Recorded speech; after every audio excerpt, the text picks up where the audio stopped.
the innocence of youth. Is there anything any better? But soon they'll be in high school and facing all the same challenges you faced. How to make friends, how to fit in, how to be cool. We want our children to have everything they'll need to live fulfilling and productive lives. Make sure the kids in your family are among the more than 57,000 participants here in South Dakota who take part in high school sports or activities.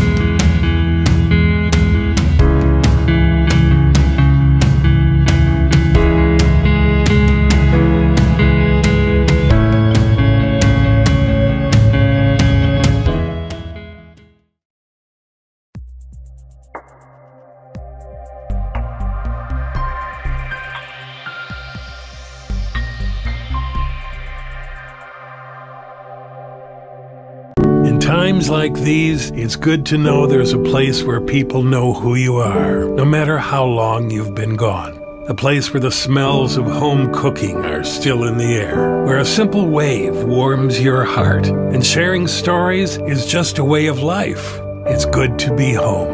Agraria Insurance Company, protecting what's important in life.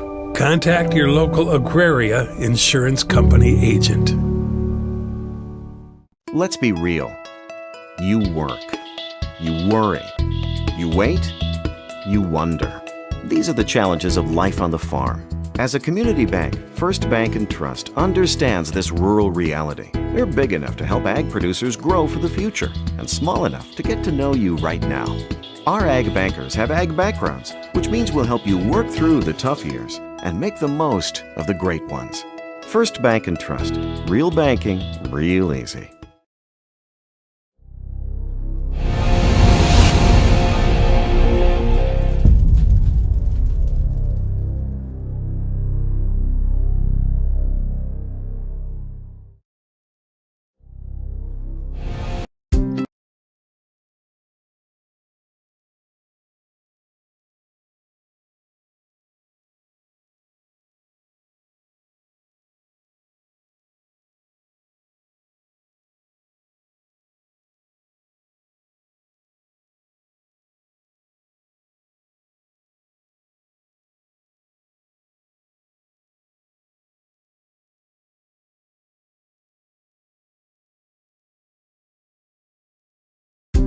Farmers know crop insurance is essential for managing risk. It's also valuable for maximizing revenue. The crop insurance officers at Farm Credit Services of America have proprietary tools and expertise to deliver the personalized crop and revenue protection you need for the peace of mind you want. Nobody delivers crop insurance like this. Discover the difference by calling 800-884-FARM. Agriculture works here.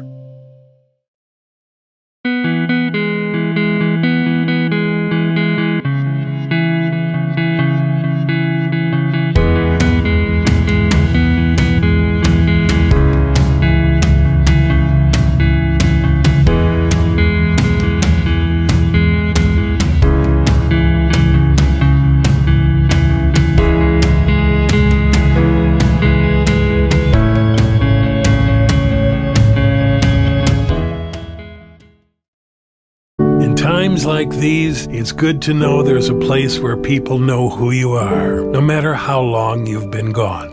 A place where the smells of home cooking are still in the air, where a simple wave warms your heart, and sharing stories is just a way of life. It's good to be home. Agraria Insurance Company, protecting what's important in life. Contact your local Agraria Insurance Company agent. Advertising can be a struggle. Where to spend your money? Are you reaching the right audience? If you are looking for an effective method that reaches a large fan base at once, then here is your spot with Live Ticket TV. With over 65 schools in the state of South Dakota, we can help you find the right market. Plus, you can work with me, Heath, and a portion of all sales made go right back to the school. Get a hold of me today and let's get started in helping build your brand with Live Ticket TV. There's no better organization that gives back to the student athletes than the Booster Club.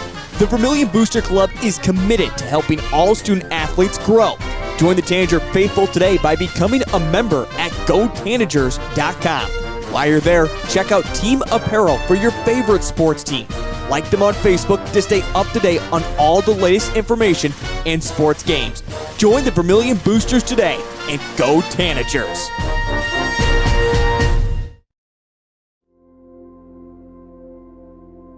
Agriculture is like no other business, which makes Farm Credit Services of America like no other lender. Owned by the farmers and ranchers we serve, our customers have a voice in how we work, a stake in what we do, and share in our success. Discover a lender that works for you at Farm Credit Services of America. Let's be real. You work, you worry, you wait, you wonder. These are the challenges of life on the farm. As a community bank, First Bank and Trust understands this rural reality. We're big enough to help ag producers grow for the future and small enough to get to know you right now. Our ag bankers have ag backgrounds, which means we'll help you work through the tough years and make the most of the great ones. First Bank and Trust. Real banking, real easy. Member FDIC, Equal Opportunity Lender. In times like these, it's good to know there's a place where people know who you are, no matter how long you've been gone. A place where the smells of home cooking are still in the air, where a simple wave warms your heart, and sharing stories is just a way of life. It's good to be home. Agraria Insurance Company, protecting what's important in life. Contact your local Agraria Insurance Company agent. Limestone canyons, flowing waterfalls, and pristine beauty make Spearfish a sanctuary for those seeking the ultimate escape. Outdoor enthusiasts will find top-notch sport climbing, mountain biking, and UTV OHV trails. Guests are steps away from peaceful hiking trails and tranquil streams. Relax and rehash your day's adventure at one of our award-winning local breweries. Finding rest is an important part of any adventure. Lodging in Spearfish comes with a variety of choices, from cabins, B&Bs, and campgrounds to the comforts of your popular brand-name hotels. To find your unique adventure in Spearfish, go to visitspearfish.com now. The innocence of youth. Is there anything any better? But soon they'll be in high school and facing all the same challenges you faced. How to make friends, how to fit in, how to be cool. We want our children to have everything they'll need to live fulfilling and productive lives. Make sure the kids in your family are among the more than 57,000 participants here in South Dakota who take part in high school sports or activities.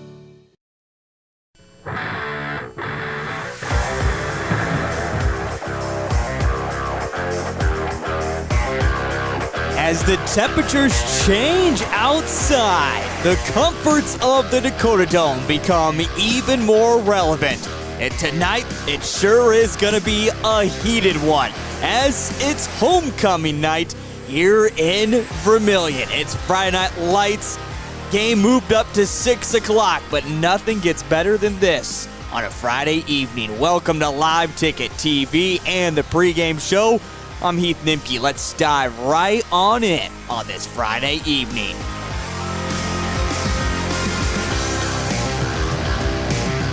Jam-packed pregame show coming up, and once again, happy homecoming to you all out there, as it has been an exciting week so far. A lot of great sports action to take a look at, including some big victories last night and earlier this week, including the soccer team. We had coverage last night of the boys' 9-0 victory over Dakota Valley, and other high school scores going on earlier this week, but it has been jam-packed for homecoming.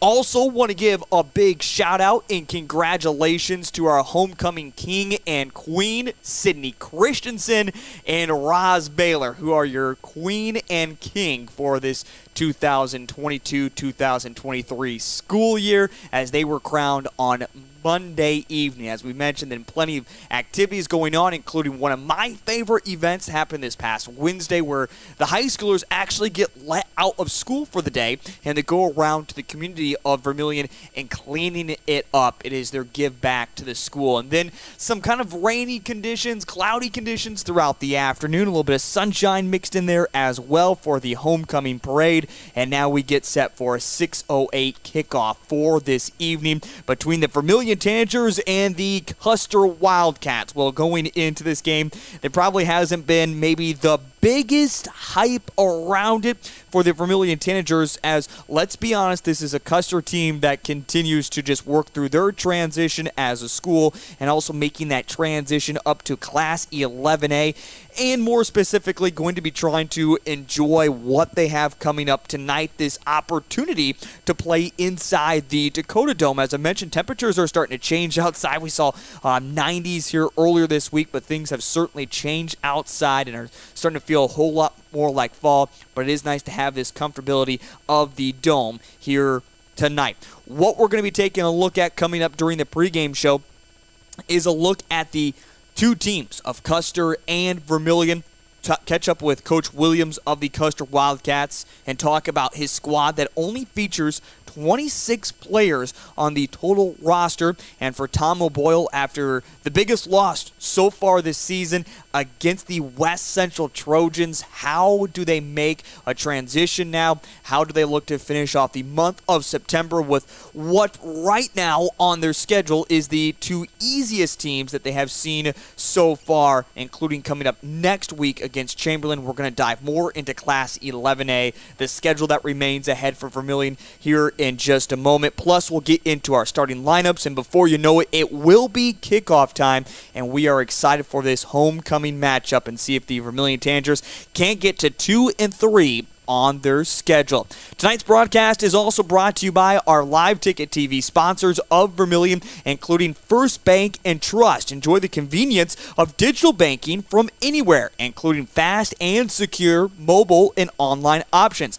Customized features let you streamline banking tasks across all platforms, even other financial institutions. Banking has never been easier, and it's the right choice with First Bank and Trust. And before we take our first break, a big reminder as well, if you are making your way to the Dakota Dome, the Vermillion Booster Club is having their raffle. Tonight is your final night to buy raffle tickets, as coming up at halftime of this game, they will be announcing the winner. Again, with this booster raffle that is going on, you can win 4 different prizes, including a reserved front row parking for sports of volleyball, wrestling, basketball, and gymnastics, a big red cooler, a set of 4 metal coasters with the Tanager logo, and 2 Tanager tumblers, along with 2 soft stadium seats and a gray Tanager blanket. Tickets are 1 for $10 or 3 for $25. You have throughout the pregame show to buy those raffle tickets. You can find them as you're making your way inside the dome tonight, so make sure you get those purchased.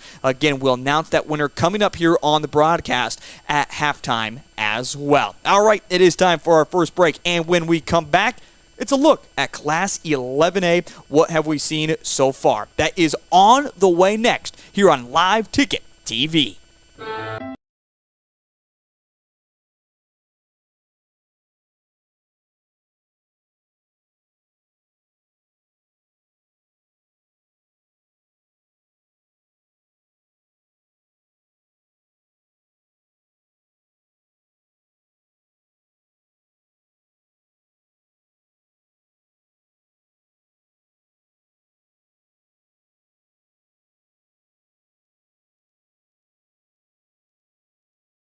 This is what matters.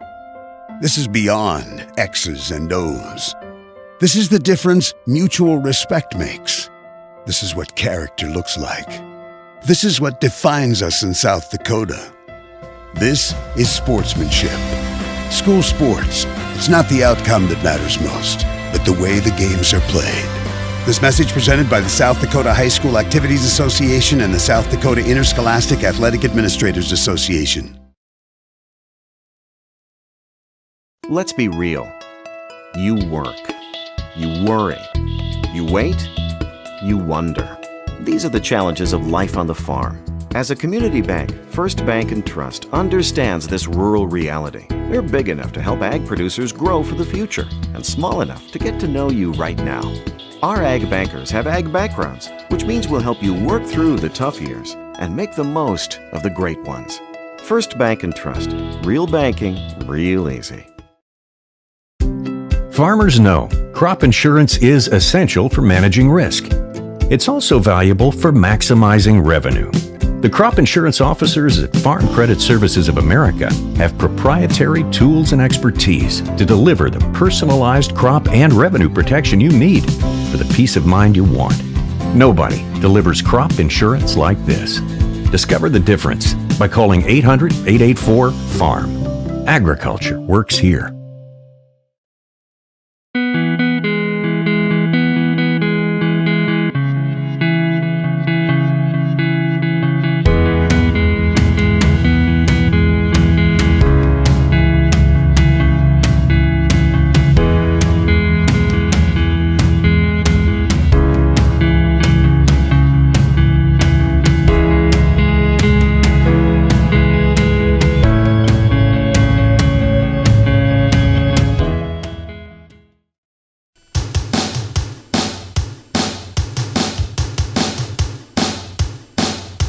Welcome back onto the Live Ticket TV pregame show here on this Friday evening inside the Dakota Dome as we are getting you set for a homecoming night here for the Vermillion Tanagers as they take on the Custer Wildcats. And we also want to welcome in all of our Wildcat fans. Join us here on Live Ticket TV as well. Of course, Custer, part of the Live Ticket TV family, with Live Ticket TV now in 67 schools across the state of South Dakota and expanding every more each and every week. It seems like we are adding a new school. We also want to welcoming to our family, I should say, Beersford High School as they joined us just this past week for their homecoming as well, and constantly expanding. Just great to see. And if you would love to be advertising when it comes to the Live Ticket TV family and get more into the faces of these specific schools in front of specific listeners and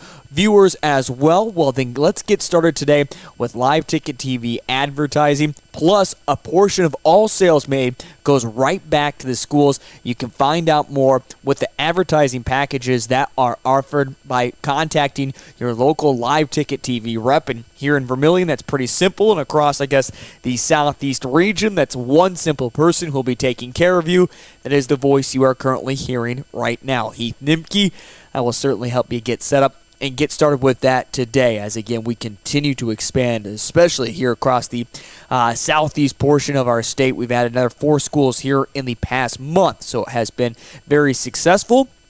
And like I said, if you would like to advertise with us, you can always contact me today and we can go over more details. Well, it is that time to get to our portion of the pregame show where we dive more into the Class 11A and what we have seen so far this season. And as we pull it up here on our pregame show, the Live Ticket TV pregame show, and taking a look so far at the standings. And let's begin there, as this is kind of getting to that point of what we see in the state is not necessarily the same of what you read in the newspapers, maybe what you have seen out there on other TV, whatever it may be. Want to break it down a little bit more here in Class 11A. We talked about it last week, and remaining the same is West Central is number 1 according to the media, but ultimately it doesn't come down to the media when it comes to the 8 spots made for playoffs. It all comes down to what you see next this season, wins and losses there. The seed points is what actually determines who makes it into the playoffs and where you find yourself at in the playoffs. So right now in Class 11A, as we're 4 games into the season, Del Rapids is number 1 by a little bit of a margin as well. Full almost 2 seed points ahead of West Central. That's a good mark for Del Rapids as they find themselves in first. West Central right now in second. Canton at 2-2 overall, but their strength of schedule bumps them all the way up to third. Again, Beersford, a Class 11B team last year, joining the 11A right now in fourth. Sioux Falls Christian currently in 5th, Dakota Valley in 6th, Lennox in 7th, and Belle Fourche right there at 8. There is a little bit of a tie right now. Dakota Valley, though, gets the head-to-head over Lennox as they're both tied on seed points.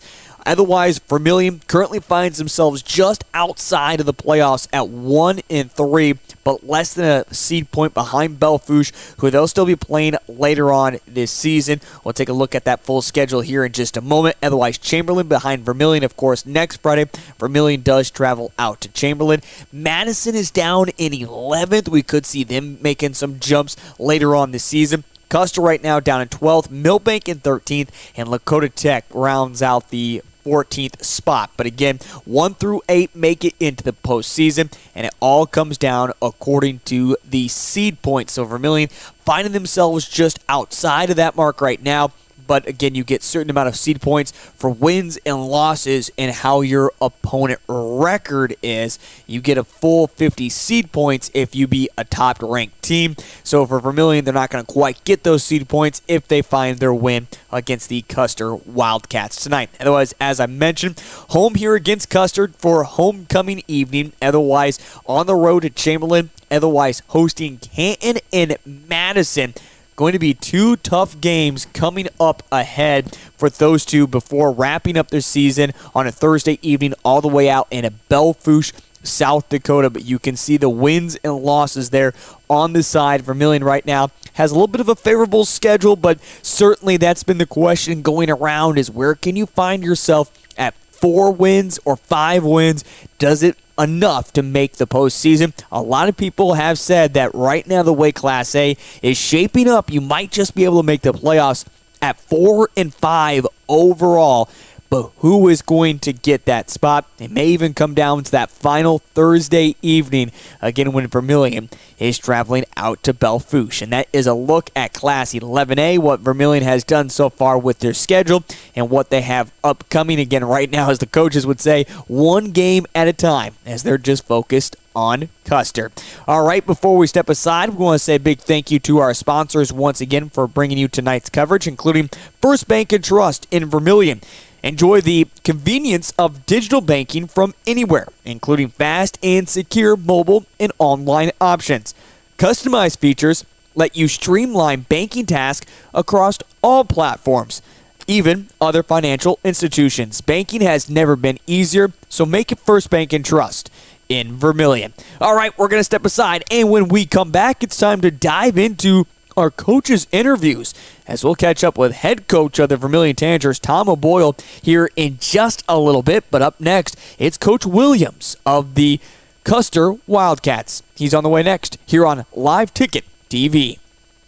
In times like these, it's good to know there's a place where people know who you are, no matter how long you've been gone. A place where the smells of home cooking are still in the air, where a simple wave warms your heart, and sharing stories is just a way of life. It's good to be home. Agraria Insurance Company, protecting what's important in life. Contact your local Agraria Insurance Company agent. Advertising can be a struggle. Where to spend your money? Are you reaching the right audience? If you are looking for an effective method that reaches a large fan base at once, then here is your spot with Live Ticket TV. With over 65 schools in the state of South Dakota, we can help you find the right market. Plus, you can work with me, Heath, and a portion of all sales made go right back to the school. Get a hold of me today and let's get started in helping build your brand with Live Ticket TV. There's no better organization that gives back to the student athletes than the Booster Club. The Vermillion Booster Club is committed to helping all student athletes grow.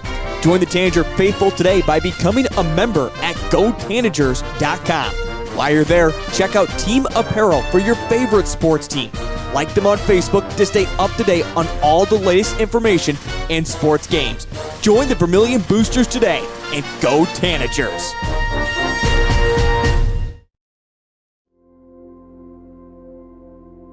Agriculture is like no other business, which makes Farm Credit Services of America like no other lender. Owned by the farmers and ranchers we serve, our customers have a voice in how we work, a stake in what we do, and share in our success.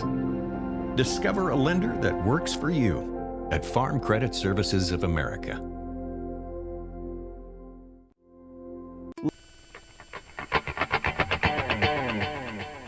Back inside the Dakota Dome, as coming up here in just a little bit, we're going to join with head coach Tom O'Boyle of the Vermillion Tanagers.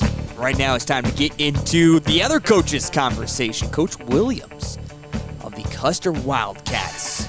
As mentioned, welcome back into the Dakota Dome at H. Lauren Lewis Field on the campus of the University of South Dakota. Custer has gotten their kind of first looks at being inside this beautiful facility. And I know Coach Williams, talking with him earlier, I got the chance to catch up with him Wednesday morning is when I caught up with him, and he said the team, the guys, coaching staff, his first opportunity as well. He's been here several different times for coaches meetings during championship games, but has never actually officially coached inside the Dome. So I know a lot of their guys are looking forward to this opportunity, especially with the weather. I mean, it feels like it's fall out there, but certainly this great chance to play inside the Dome. Talking about his offense and defensive side of the structure, how they continue to work and build on this season. Only 26 guys a part of this football squad, but a lot of them play both ways, but a few play just one separate way. And what do they need to do when it comes to the different quarterbacks that Vermillion has the opportunity to run? To talk more about that and getting ready for the Vermillion Tanagers, here he is on the Live Ticket TV pregame show. It's head coach Williams of the Custer Wildcats. Coach Williams, talking about the season so far, of course, I know this has been having its kind of working process for your squad. You have that mixture of senior leadership in there, but we also see a lot of freshmen on the defensive side of the ball. Let's talk about your season so far. 0-4. I know you've had some great games, but just haven't quite been able to finish it off. How much does a factor of not having the largest of squads play later on in games for your team? Well, it has a big effect on it, but I think that our kids have done very well of trying to keep their heads up and keep fighting. And I really think that the games haven't went the way we want, but the kids are really having fun, learning, and growing in the football knowledge. And that's what it's all about, is growing and having fun. I mean, you can't have every single situation go your way, and you just have to continue to develop with your season. Looking back on it so far, I know the games haven't been the closest, but you're able to get some points up against Rapid City Christian. You get to see Tri-Valley, a Class B team. Of course, you got to see number 1 West Central to open up this season. What has been the most fun so far this season for your squad? I think a lot of it is just being together as a family, learning the ropes. We got a lot of new kids that are in the system that have just grown week by week, and I think developing them and trying to get them prepared for the next team is what it's about. But I like the aspect that they never give up. They go 100%, and it just doesn't matter who we play in. We try to play Custer football. The aspect that you can absolutely hate is where you have to travel. It is very intense. You made your trip out to West Central, making the trip to Vermillion. Later on this season, have to make the trip to Canton, South Dakota, and to wrap up the season in Madison. How much does the travel like that weigh on you as a coaching staff and also on the players? Well, when we first got the schedule, it was kind of a shock, and we kind of expressed our disappointment of traveling across 4 times in 1 year and 2 times the next year. But I'll just tell you that we kind of moved on from it. But yeah, it's kind of tough to ride on a bus for 6 or 7 hours and then play football and have to ride 6 or 7 hours back home. So sometimes it's kind of brutal to us. It certainly is. It cannot always be the funnest. Now, the opposite side is you get to have this experience of playing inside the Dakota Dome for Vermillion. How excited are you for the players to have this type of opportunity? Of course, the goal is always to play a championship game inside the Dome, but when you can do it in the regular season, how excited are the guys? Oh, man, they're kind of thrilled to do this Friday. I tell you, I've been coaching since 2003, and I've never been able to play inside the Dome, and I'm pretty excited about it. I go to all the finals and go to the coaching all-state meetings. And to be able to play in the Dome is a great honor. And it's going to be fun this Friday. They're going to really enjoy being in the Dome. Well, I'm excited for you as well. It is great to hear that you've never had that opportunity. I will say sometimes I think I take it for advantage. It's just another home game at points, it feels like, for me. And to see it finally newly renovated a couple years ago as well, that makes it even better for the guys. It is homecoming as well for the Vermillion Tanagers. You have seen the squad have their ups and downs so far this season. What have you seen on scouting, filming with this team? What are you going to try to take advantage of against the Tanagers? Well, actually, they got great size. They got numbers, especially when it comes against us. They've had an up and down year, but really they have a pretty tough defense. They like to run the ball, throw the ball. They mix it up pretty well. And I think the key to us is to just try to keep level-headed, keep the same intensity no matter what happens, and we'll see what the results come out of it. So. On the defensive side of the football, you've seen many different quarterbacks that have played 3 different quarterbacks. In fact, for the Vermillion Tanagers, I can tell you this much. It's going to be Ty Hertz underneath center. How much do you want to try to keep him in the pocket and make him throw it downfield instead of taking off and running with his legs? Yeah, I think that's a key thing in this. He does like to run the ball. I've seen that on film, and I think if we can keep him one-dimensional, where he just is throwing the ball and we put pressure on him, I think that would be key for our defense. Well, you talk about it, Coach. I know this has been kind of that just working through the process for your squad so far this season. Do you say anything motivational to the team as they take the Dome, or is this just kind of the preaching of enjoy the moment and enjoy this kind of experience? Yeah, I think they just need to enjoy the moment. They need to go out and just have fun, root each other on and remember their responsibilities and their keys. And like I said, we'll just see what comes out of it. But it's going to be a fun game. Friday is one of our highlights of this year is playing in the Dome, and we get to do that this Friday. Once again, that is Coach Williams of the Custer Wildcats, as I caught up with him earlier this week and talking about just the excitement of being inside this facility. You could hear it in his voice, and I most certainly can say, talking with many other coaches throughout the years that have played here inside the Dome, everyone is excited. Of course, the ultimate goal is to be playing here for a championship come November, but if you have that opportunity to play in it during the regular season, you certainly have to enjoy that moment. We continue on with the Live Ticket TV pregame show coming up here in just a moment. We're going to catch up with head coach Tom O'Boyle. Tonight's broadcast is brought to you by Farm Credit Services of America. American Ag has grown to become the largest, most efficient, and productive food system in the world. But it remains a business of people. And everything they do, they work to become Ag's most valued financial partner. Find out how they are there for the farmer to help and grow at FCSAmerica.com. Head coach Tom O'Boyle of the Vermillion Tanagers is on the way next here on Live Ticket TV. Let's be real. You work, you worry, you wait, you wonder. These are the challenges of life on the farm. As a community bank, First Bank & Trust understands this rural reality. We're big enough to help ag producers grow for the future and small enough to get to know you right now. Our ag bankers have ag backgrounds, which means we'll help you work through the tough years and make the most of the great ones. First Bank & Trust. Real banking, real easy. Member FDIC. Equal Opportunity Lender. In times like these, it's good to know there's a place where people know who you are, no matter how long you've been gone. A place where the smells of home cooking are still in the air, where a simple wave warms your heart, and sharing stories is just a way of life. It's good to be home. Agraria Insurance Company, protecting what's important in life. Contact your local Agraria Insurance Company agent.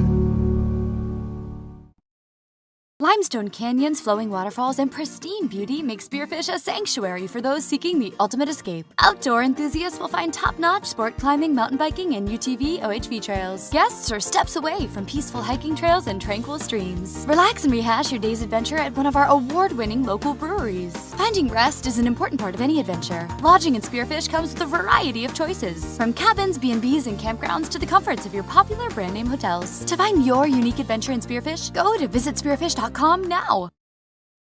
The innocence of youth. Is there anything any better? But soon they'll be in high school and facing all the same challenges you faced. How to make friends, how to fit in, how to be cool. We want our children to have everything they'll need to live fulfilling and productive lives. Make sure the kids in your family are among the more than 57,000 participants here in South Dakota who take part in high school sports or activities.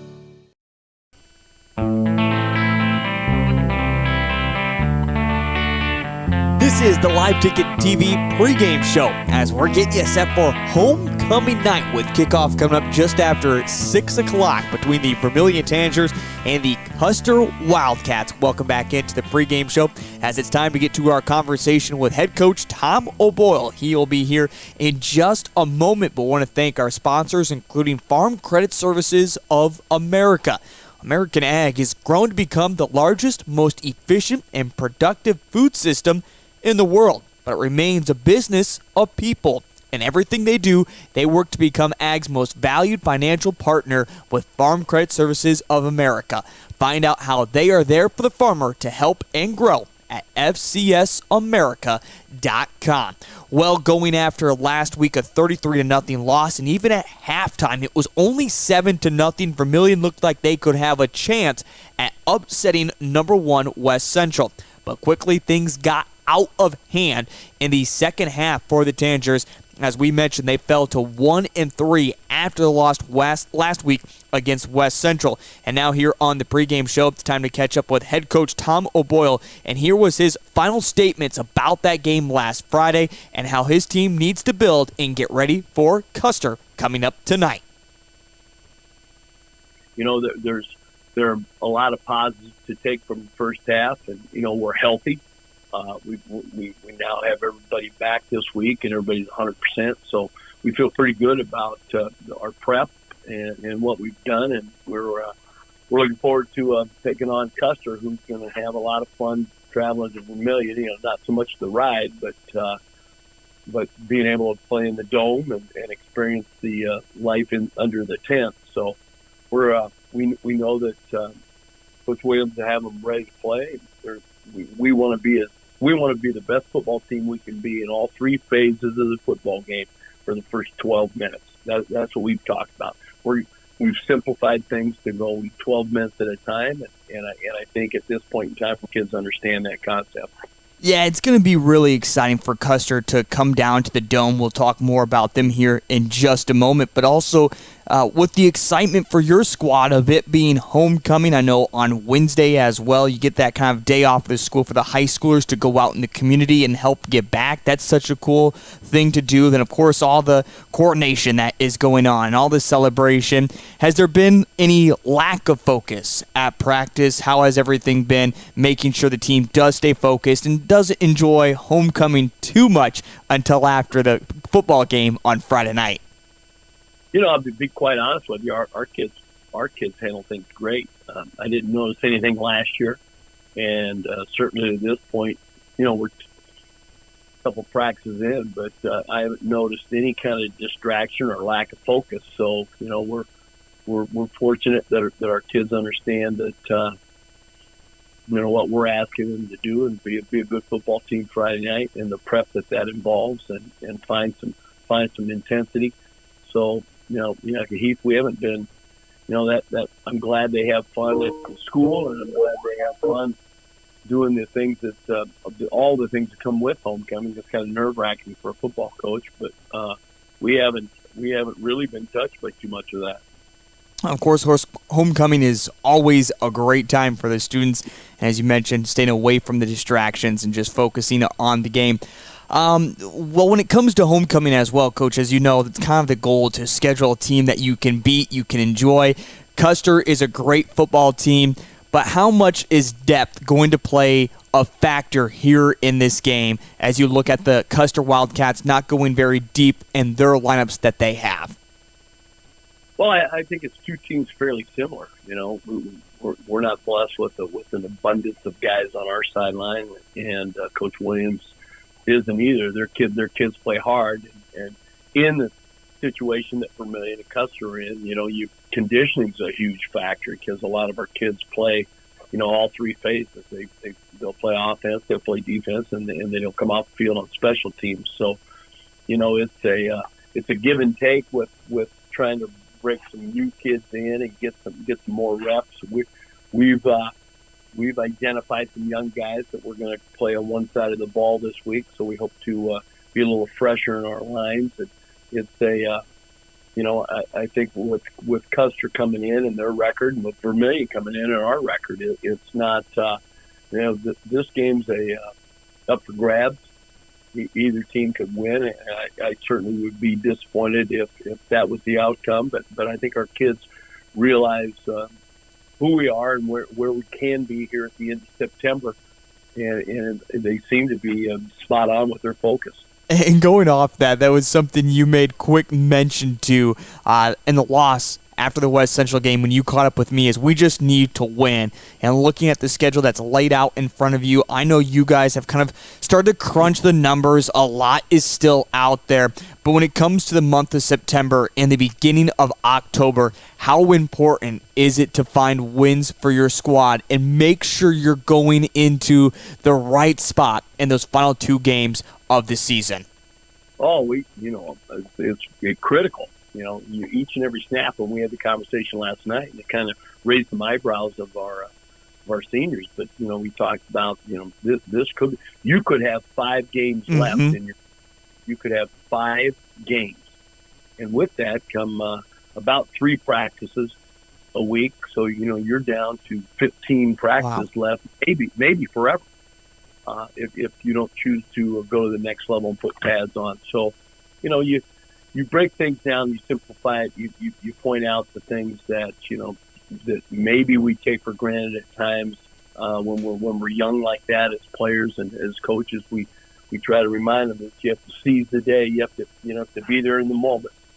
So it is it's a big game for Vermillion. We certainly need to put another mark in the W column and stay healthy, and it's a 6:00 game, so that's a little bit different for us, and we'll prepare accordingly and be ready. Coach, a quick look at the offense. I know things was struggling against West Central. You made some changes at the quarterback position. I know Ty Hertz is going to be back out there. What are you making sure to make sure that Ty has everything simplified, and what are we going to see the changes for your squad? Do you see a little bit more running against against Custer, or how's the offense going to look this week? Well, our offense is the same, and Ty came out of the football game just because he plays so hard both ways, and the score indicated that it's time to get him out and get the snaps to the young guys. So, really, the Heath, the defense determines whether we're going to run it or throw it. We're in that style of offense, and I think Ty does a great job with that. So, we are preparing as we normally do. I think we've been a little more attention to detail. I certainly have spent a lot of time with the O-line with pass protection. I think that's something we certainly have to shore up and be much, much better with. So, I think we will come out like we typically do, and Ty will read it and make the right reads. And we love to be 50-50. Well, you mentioned just a moment ago as well some changes to the defense, which has been playing phenomenal so far this season, but just give guys some more reps in there, kind of make sure this defense is stronger as you go throughout this season. What are going to be the changes we see on defense against Custer?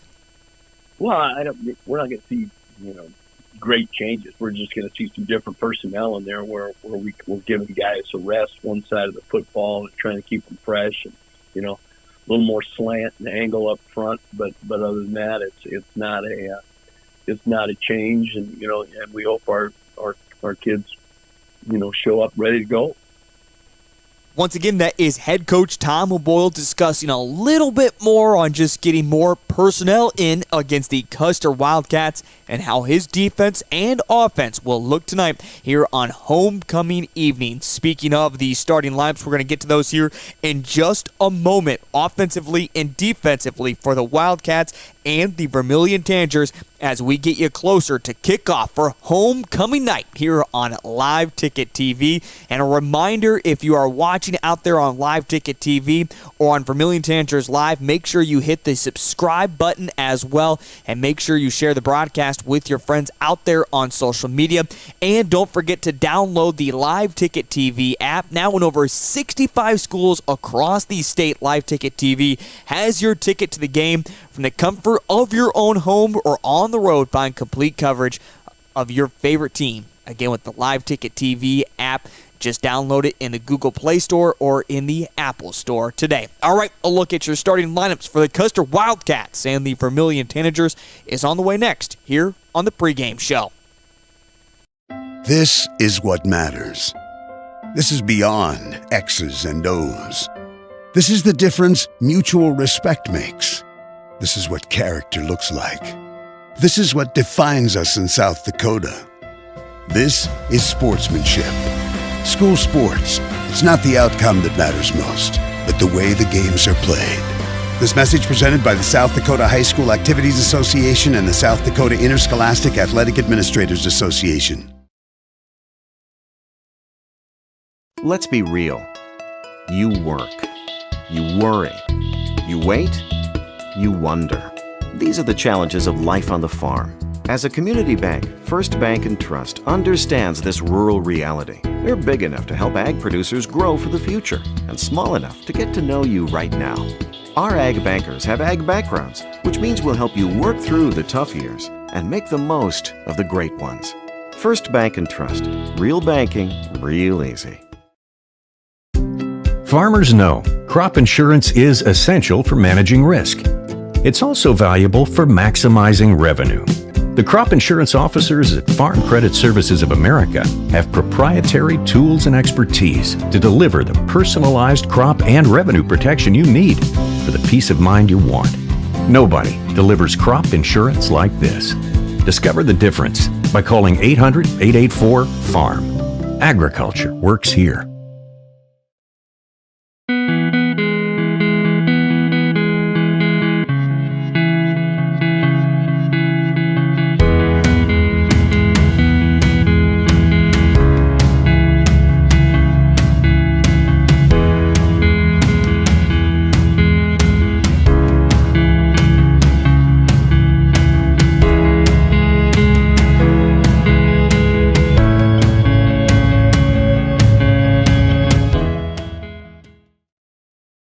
Times like these, it's good to know there's a place where people know who you are, no matter how long you've been gone. A place where the smells of home cooking are still in the air, where a simple wave warms your heart, and sharing stories is just a way of life. It's good to be home. Agraria Insurance Company, protecting what's important in life. Contact your local Agraria Insurance Company agent. Advertising can be a struggle. Where to spend your money? Are you reaching the right audience? If you are looking for an effective method that reaches a large fan base at once, then here is your spot with Live Ticket TV. With over 65 schools in the state of South Dakota, we can help you find the right market. Plus, you can work with me, Heath, and a portion of all sales made go right back to the school. Get a hold of me today and let's get started in helping build your brand with Live Ticket TV.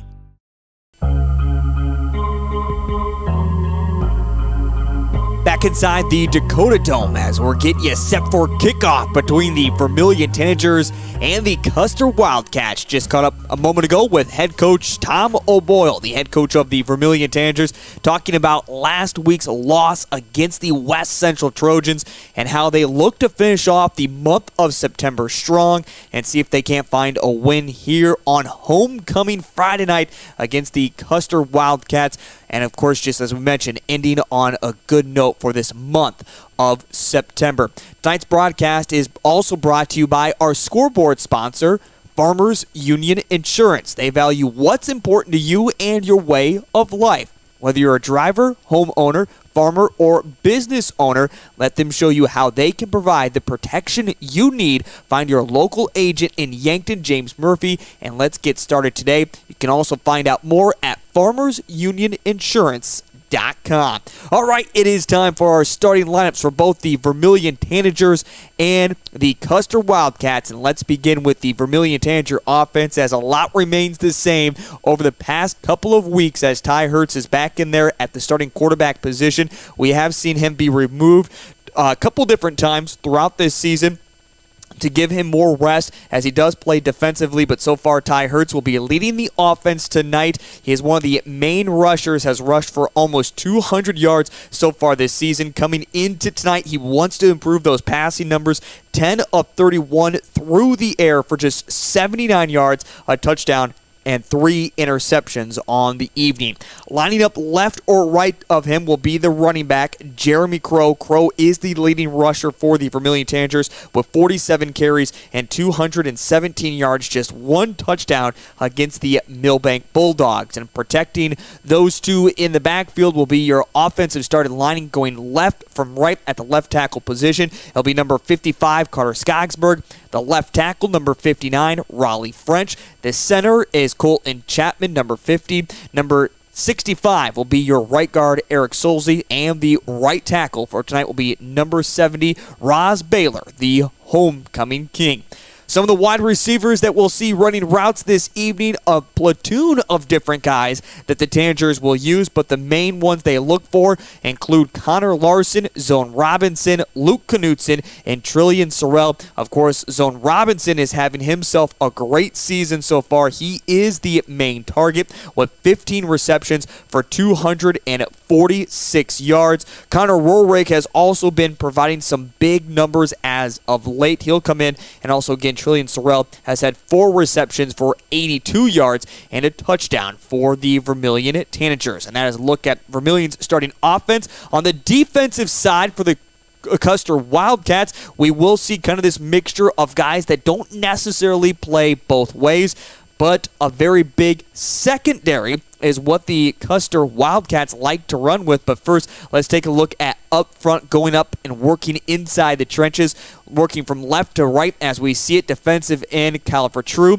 The defensive tackle, number 58, Grady Lemkamp. The nose tackle will be number 67, Zane Sievertson. And finally, number 83, Quade Parker, is the other defensive end. For the 2 linebackers for the Custer Wildcats, that includes number 15, Ryder Bailey, and number 40, Bradley Imormino, will be the other linebacker tonight for the Custer Wildcats. In the secondary, at the 2 cornerback positions, will include number 10, Joel Tramp, and at the other cornerback position, it will be the younger brother of Bradley, Daniel Imorino, at that second cornerback position. Then 3 safeties over the top include number 14, Brady Vertrue, number 25, Trillian Scott, and finally, number 62, Leighton Sander. That is the defensive lineup for the Custer Wildcats.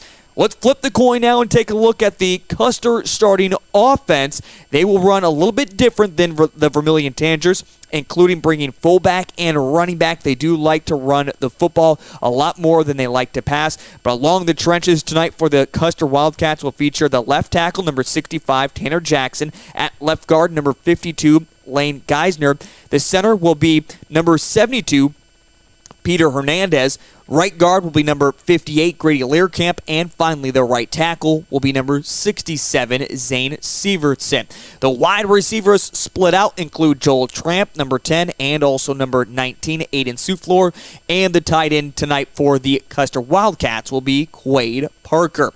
The fullback will be Bradley Amorino. Again, he is a big fullback and really open up some lanes, but he will also get plenty of the football this evening. And finally, Tyron Scott will be the running back tonight for the Custer Wildcats. And at the general position is number 7, Connor Adams for the Wildcats. And defensively for the Vermillion Tanagers, trying to shut things down once again this evening and having a bounce-back performance after that 33-0 loss against West Central last week, where they only allowed 7 points in that first half. Along the defensive line, at the two in positions include number 55, Carter Skogsberg. The other defensive end will be number 48, Brandon Walker. Tackles for tonight include Riley French and Ross Baylor. The linebackers in there include Braden Bickett, Jeremy Crow, and Jackson Heine. Heine has been big in that linebacker position as the junior. And then your secondary for the Vermillion defensive side will be at the two safety positions, Ty Hertz and Trillian Sorrell. And then at the cornerback positions include Zone Robinson and Connor Peterson. Connor Peterson is the big man to watch. He's already had 5 interceptions through just 4 games so far this season. He has had a knack for the ball. We'll see if he can't come up with some big numbers as well. And as we just heard a moment ago with head coach Tom O'Boyle, they will be changing out this secondary throughout the football game. But ultimately, the goal is to try to see if they can't keep the Custer Wildcats off the scoreboard. And that is a look at your offensive and defensive side of the balls for both Custer and Vermillion. We're going to step aside one final time here on Live Ticket TV. And when we come back, it's almost time for kickoff. That's on the way next on Live Ticket TV. There's no better organization that gives back to the student athletes than the Booster Club. The Vermillion Booster Club is committed to helping all student athletes grow. Join the Tanager faithful today by becoming a member at GoTanagers.com. While you're there, check out team apparel for your favorite sports team. Like them on Facebook to stay up to date on all the latest information and sports games. Join the Vermillion Boosters today and go Tanagers!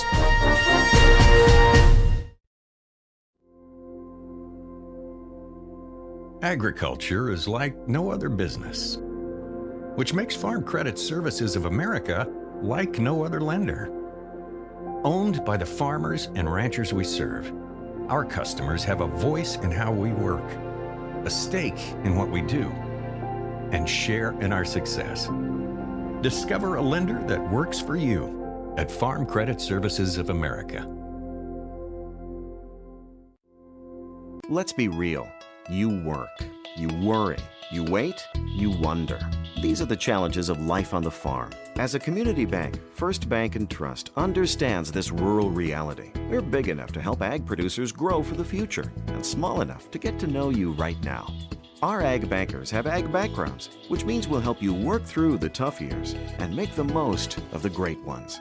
First Bank & Trust. Real banking, real easy. Member FDIC, Equal Opportunity Lender. In times like these, it's good to know there's a place where people know who you are, no matter how long you've been gone. A place where the smells of home cooking are still in the air, where a simple wave warms your heart, and sharing stories is just a way of life. It's good to be home. Agraria Insurance Company, protecting what's important in life. Contact your local Agraria Insurance Company agent.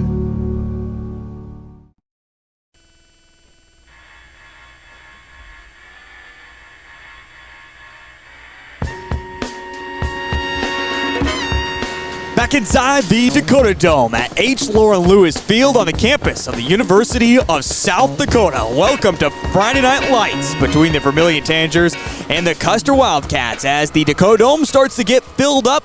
Mainly, of course, the Tanager fans in their red and black for a homecoming night. Custer fans, the main family, have made the trip down to Vermillion, South Dakota to enjoy this beautiful facility. But, of course, we are expecting a good crowd on hand of the Vermillion Tanagers as we're getting you closer to kickoff tonight between Custer and Vermillion. Tonight's broadcast is made possible by our Vermillion sponsors, including Kristen & Company out of Centerville. Now booking private shopping events. Treat Kristen's Closet like your own. Enjoy refreshments while shopping and relaxing with your gal pals. They would love to have you. You can text Kristen at 605-231-1610 to book your private shopping event or find out more by visiting them on Facebook. You will also receive host rewards for inviting your friends to, and be sure to let Kristen know how you heard it on Live Ticket TV with the Vermillion Tanagers. Also, tonight's broadcast is brought to you by our Vermillion Boosters, as they've had their raffle going on. They're selling their final tickets, and joining us a little bit later on will be Booster President Keith Gestring to announce the winner of their raffle coming up here at halftime. But right now, it's time to bring in my broadcast partner, Jacob, as he joins us for the first time this evening. And Jacob, as you saw last week, I know you were on other business duties last week, but you looked at halftime, 7-0 against West Central for the Vermillion Tanagers. And if just as a casual fan watching, you said, that's a good spot. That's a really good spot. Then all of a sudden, things blew up. Defense spent a lot of time on the field. West Central finally got their offense going. Vermillion loses 33-0. A lot of Tanager fans are expecting a big win here tonight against the Custer Wildcats. But before we even kick this game off, how much focus just needs to be for Vermillion on the get-right path now over the next few weeks if they want to make the playoffs? Well, it's very big at this point in the season. We're halfway through, Heath, and we need to, as the Vermillion Tanagers, they need to have this type of focus. We need to get better each day. We need to get better at the fundamentals, and we need to make sure that we are focusing on what we need to do. We can't worry about the opponents, and so that's if you're Coach O'Boyle, that's what you need to be telling those kids right now. We need to do what we need to do. You got to get better at the fundamentals right now, and you need a balanced attack, both offensively and defensively. The defense was on the field way too much last week in that second half. And the offense just, like you said, they just weren't on the field very much. They struggled, and that's just not the keys to success there. You need to be able to have a good defense that can get off the field, but you also need to be able to put the offense on the field that can methodically drive down and get points, and that's just what we didn't see last week. We did not see an offense that can go down the field and put points on the board, so I'm sure there was a lot of things that need to get fixed this week. Coming into this matchup tonight, the Vermillion Tanagers at 1-3 overall do find themselves 9th in the seed points, so just outside of the playoffs. The Custer Wildcats coming in at 0-4, a team that only on their roster comes with 26 players, yet there's been a handful of injuries, including Ronald Sedlick, the sophomore quarterback, who is a no-go for tonight with an ankle injury. So tonight we'll see the senior Connor Adams being starting quarterback. This is his really first action that he has seen so far this season. You talk about depletions with injuries. For the Wildcats, they have to make an extremely far journey. They are the team that travels the most in Class 11A this season.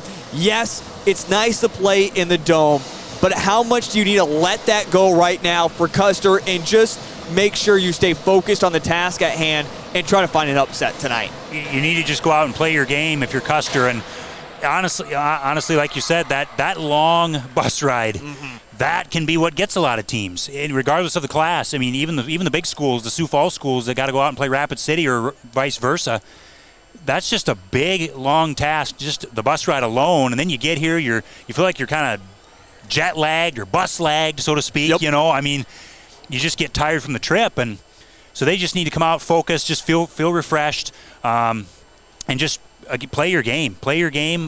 Focus on the game plan at hand. Go back to the offensive side for the Vermillion Tanagers as we take a look at our key players for this evening. I know Ty Hertz maybe hasn't put up the numbers that he was expecting last week against West Central. Otherwise, a lot of the big numbers that we see starting offensively have come from the Millbank game tonight. Who is the key focus you're looking on to have a big game for Vermillion? Well, like you said, Ty Hertz there, he just couldn't get the numbers last week, couldn't get the production against a good West Central team, number one team in Class 11A. Hertz is going to have a big game tonight. I think we saw that 2 weeks ago when they played Millbank. We saw his capability. But like we said 2 weeks ago, you got to get Jeremy Crow involved too. I think Crow is going to be a key tonight. You got to get him some carries. You got to get in the rock and let him run downhill. And he's got the speed. He's got the athleticism to be able to make plays like that. Opposite side for the Custer Wildcats. They have a few different guys, including new in at Connor Adams, but how much do you look at number 40, Bradley Amorino? He has been a big fullback. He's really one of those senior guys that gets this team going. 5'10", 205 pounds. He'd probably be the one you want to circle, focus on, look at having a big game tonight, either carrying the football or leading the blocks for that Wildcat offense. He's definitely a big kid, like you said, over 200 pounds. That's a kid you want carrying the ball quite a bit tonight if you're Custer, and you want to be able to slow down this offense and get him the ball as much as you can.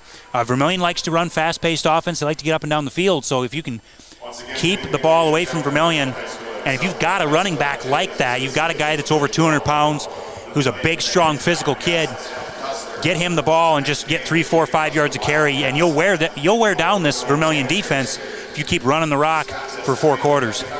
Well, as you can hear in the loudspeakers above us, which seem to be extremely loud tonight, they've got everything ready to go for NDSU tomorrow here for the Coyotes. But we just heard a moment ago and saw on our video stream the royalty was announced. Again, congratulations to Sydney Christensen and Roz Baylor, who are your 2022 homecoming queen and king for the Vermillion Tanagers. Now, if you did see it, Roz Baylor, as we mentioned in our starting lineup earlier, is actually out for tonight. Also, Trillian Sorrell, announced in our starting lineup, is also out for the Vermillion Tanagers due to a left hand injury. So Vermillion missing a couple key pieces to their offense and defensive side of the football.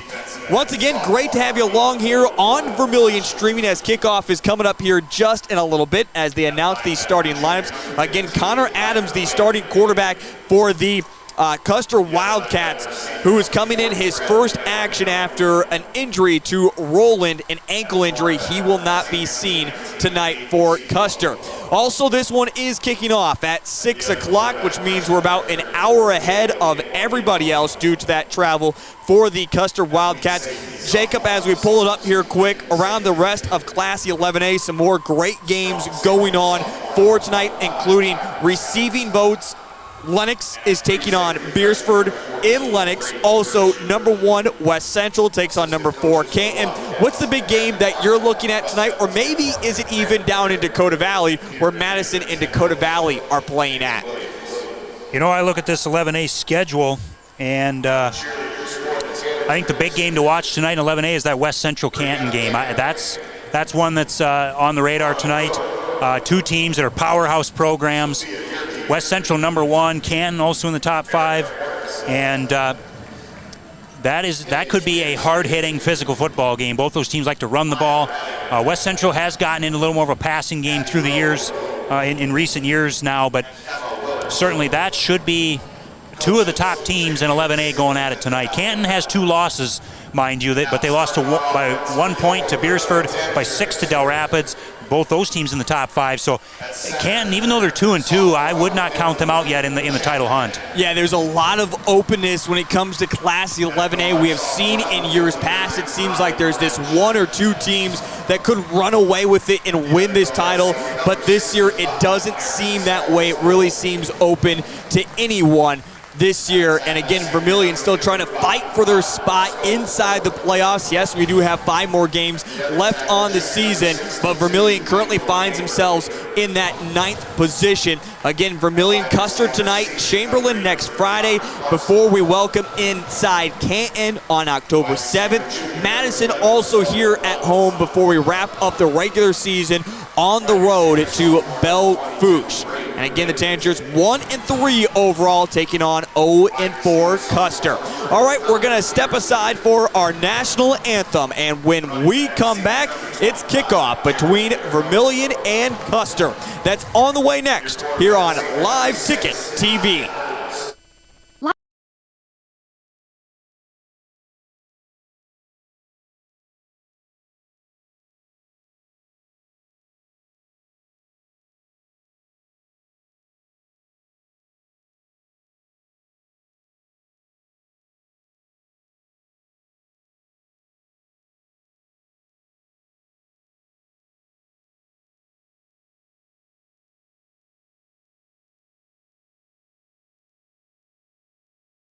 Limestone canyons, flowing waterfalls, and pristine beauty make Spearfish a sanctuary for those seeking the ultimate escape. Outdoor enthusiasts will find top-notch sport climbing, mountain biking, and UTV OHV trails. Guests are steps away from peaceful hiking trails and tranquil streams. Relax and rehash your day's adventure at one of our award-winning local breweries. Finding rest is an important part of any adventure. Lodging in Spearfish comes with a variety of choices, from cabins, B&Bs, and campgrounds to the comforts of your popular brand-name hotels. To find your unique adventure in Spearfish, go to visitspearfish.com now. The innocence of youth. Is there anything any better? But soon they'll be in high school and facing all the same challenges you faced. How to make friends, how to fit in, how to be cool. We want our children to have everything they'll need to live fulfilling and productive lives. Make sure the kids in your family are among the more than 57,000 participants here in South Dakota who take part in high school sports or activities. This is what matters. This is beyond X's and O's. This is the difference mutual respect makes. This is what character looks like. This is what defines us in South Dakota. This is sportsmanship. School sports, it's not the outcome that matters most, but the way the games are played. This message presented by the South Dakota High School Activities Association and the South Dakota Interscholastic Athletic Administrators Association.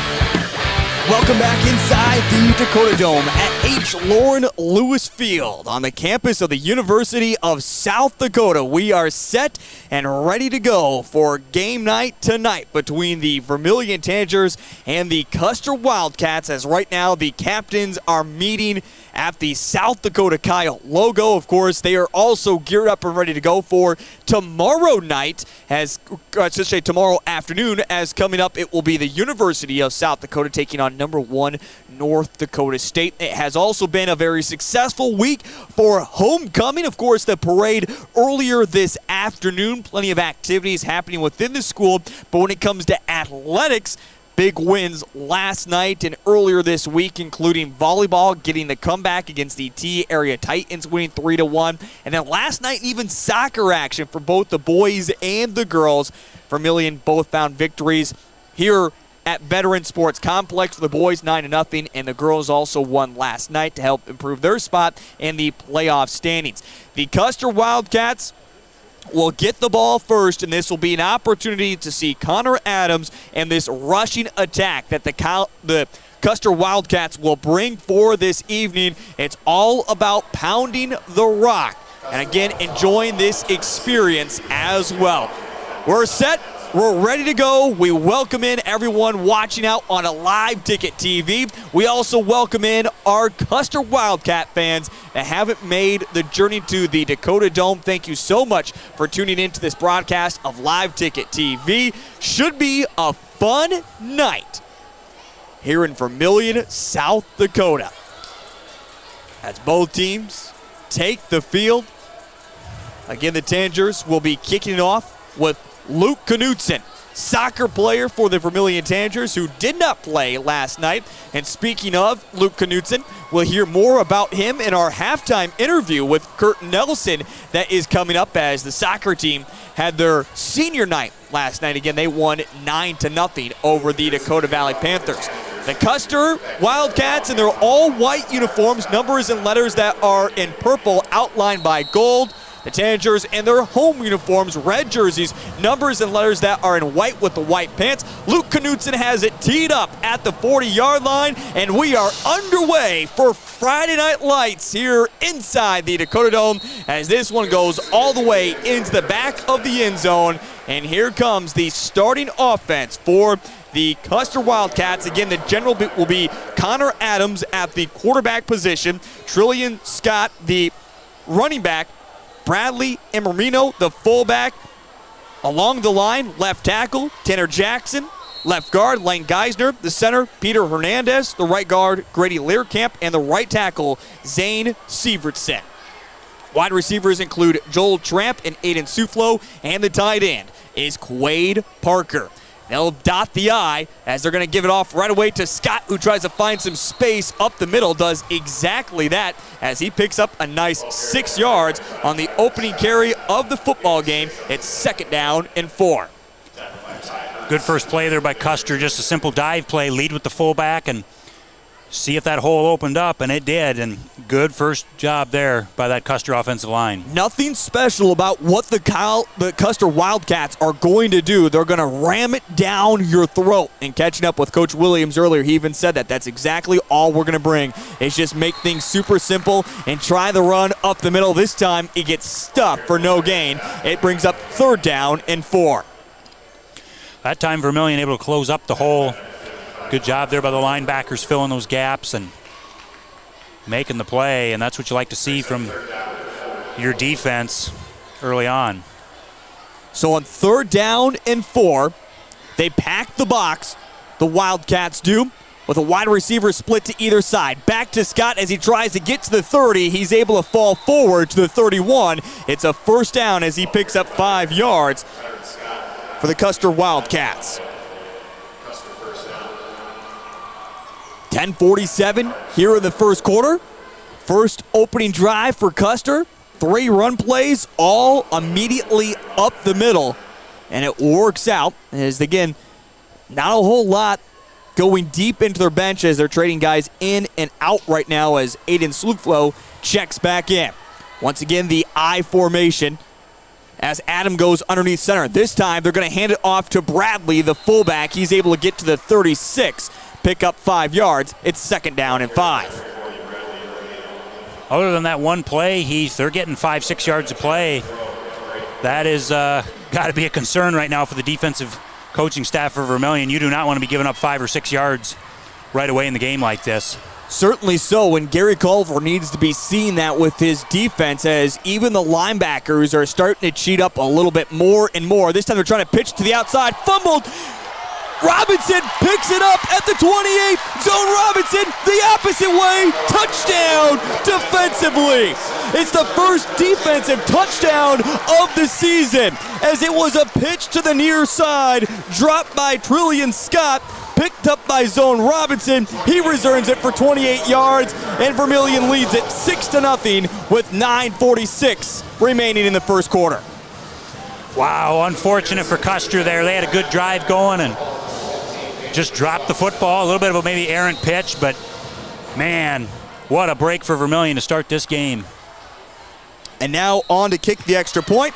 It's up and it's good. Vermillion leads it 7-0 over the Custer Wildcats. We're going to step aside here on Live Ticket TV, and we're back with the kickoff here in just a moment. Let's be real. You work. You worry. You wait. You wonder. These are the challenges of life on the farm. As a community bank, First Bank & Trust understands this rural reality. They're big enough to help ag producers grow for the future and small enough to get to know you right now. Our ag bankers have ag backgrounds, which means we'll help you work through the tough years and make the most of the great ones. First Bank & Trust. Real banking, real easy. As we're back here inside the Dakota Dome for kickoff, Vermillion leads it 7-0 as we pull up the highlight here. Zone Robinson, a great read at the cornerback position, took a moment to pick it up, able to do so, returns it 28 yards, and that is how Vermillion gets things going on a Friday night. They lead it 7-0 over the Custer Wildcats as Luke Knutson has it teed up. Puts a big boot into this one as always. This one will send the return man back to the 1-yard line. They fake the reversal. Danny Animomino will carry it out, trying to get up to the 25, finally ushered out of bounds. There is a penalty flag down at the 24-yard line. We'll see what the penalty flag is on. It is the first of the football game. But again, Vermillion, a fumble recovery by Zone Robinson. taking it back to the house, the first defensive touchdown for the Vermillion Tanagers, and that is how they lead 7-0 over the Custer Wildcats. The penalty is a holding against the Wildcats. Will push the football all the way back to the 14-yard line. That is where they will set up camp. First down and 10 with 9:39 remaining in this first quarter. As the Wildcats break huddle, it was pound the rock, middle, before they decided to get a little cute, toss something to the outside, and it didn't work out. As this time, they'll go right back to the middle. Scott there, but then there's a flock of Tanagers that come in and make sure he has nowhere to go. A yard, if that, second down and 9. Yeah, not a good series of events if you're the Custer Wildcats. Give up that fumble for a touchdown, then you get a holding penalty on a pretty decent kickoff return. And then you go backwards on that play. Second down and 9:08. First quarter as Adams goes back underneath center. Again, they're just running the I formation. It's going to be simple for the Custer Wildcats tonight, and that's what Coach Williams talked about when I met with him down on the field. They were taking pictures. They were enjoying the moment. It was great to see. This team got here about 4 o'clock this afternoon, and that was what they did for the first half hour. Was everyone was out of pads. Everyone was just walking around, enjoying the moment, taking pictures, taking this all in.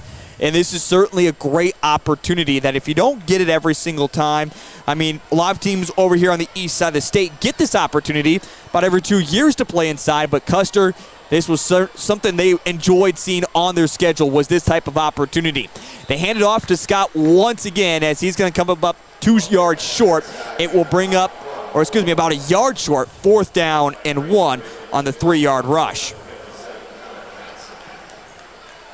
And it looks like the Wildcats will come out in punt formation. Might as well with the ball just at the 23-yard line. Crow is bouncing around, wondering what's going to happen now. Vermillion is not sending anyone deep at the moment. They're still trying to switch around their defense. Custer out in punt formation. And here comes the punt. And again, no one is back for the Vermillion Tanagers. It bounces at the 45, and Vermillion is just going to let it roll. And here comes out the Tanager offense for the first time this evening after a 28-yard scoop and score from Zone Robinson. The Tanagers will feature their offense, again led by the senior quarterback, Ty Hertz, who has struggled in the passing game so far this evening, so far this year. 10 of 31 for 79 yards, a touchdown, and 3 interceptions. An offense that did not put up any points last week against the West Central Trojans. Still running guys in and out offensively. As there was, I believe, a penalty flag that I missed. So the ball gets moved up to the 41. That will go against the Custer Wildcats. But again, Vermillion still knew they had the football. Penalty finally assessed. So Vermillion sets up first down and 10 at the 41. Ty Hertz, the quarterback, and we are underway. The first snap for the offense is a handoff to Jeremy Crow. He just puts his head down and says, "Here we go, Pile." And everyone pushes forward. A pickup of 4 yards. Second down and 6. Yeah, we'll see if Ty Hertz can pick up where he left off 2 weeks ago. Obviously, like you said, last week he just didn't have a great game against West Central, but we're going to see what he does here on this first drive. He can get this offense rolling. Second down and 6, and also hope to get Jeremy Crow going a little bit more as well. As here comes the all-out blitz. It's overran.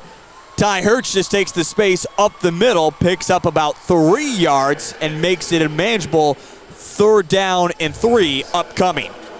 That was a great job there by the linebacker. That was number 40, Bradley Imermino. He shot the gap. He timed the snap count, and he almost got in there for a loss. And he's a great player for the Custer Wildcats, that senior leader defensively. On 3rd down and 3, the option play. They pitched out to Crow. He's trying to stretch to get to the first down marker, and he's going to be able to do so. Going to get, they say, the officials right down at the first down marker. And they do officially give him the 3 yards in the first down. So Vermillion gets their first first down offensively, leading it 7-0 over the Custer Wildcats. 6:33 remaining in this first quarter. Again, great to have you along. To all of our fans out there with Live Ticket TV. Back to pass is Ty Hertz, and this one overshoots Connor Larson. You got to have that one. You got to have that one. And that just, for Ty Hertz as a senior, no excuse. That was one there. He, like you said, he had him. He had the defenders beat. He had two guys beat, and he might still be running, Heath. He might be running into the end zone by now had he caught that one, but just a little overthrown. Maybe Hertz just with a little bit of jitters in him. 2nd down and 10. Ball is at the 49-yard line, just past the 50. Hertz claps his hands together, fakes the handoff to Crow. Now is going to pass and finds this time to Connor Larson. Larson picks up 5 yards on the completion. And now we'll bring up 3rd down and 5.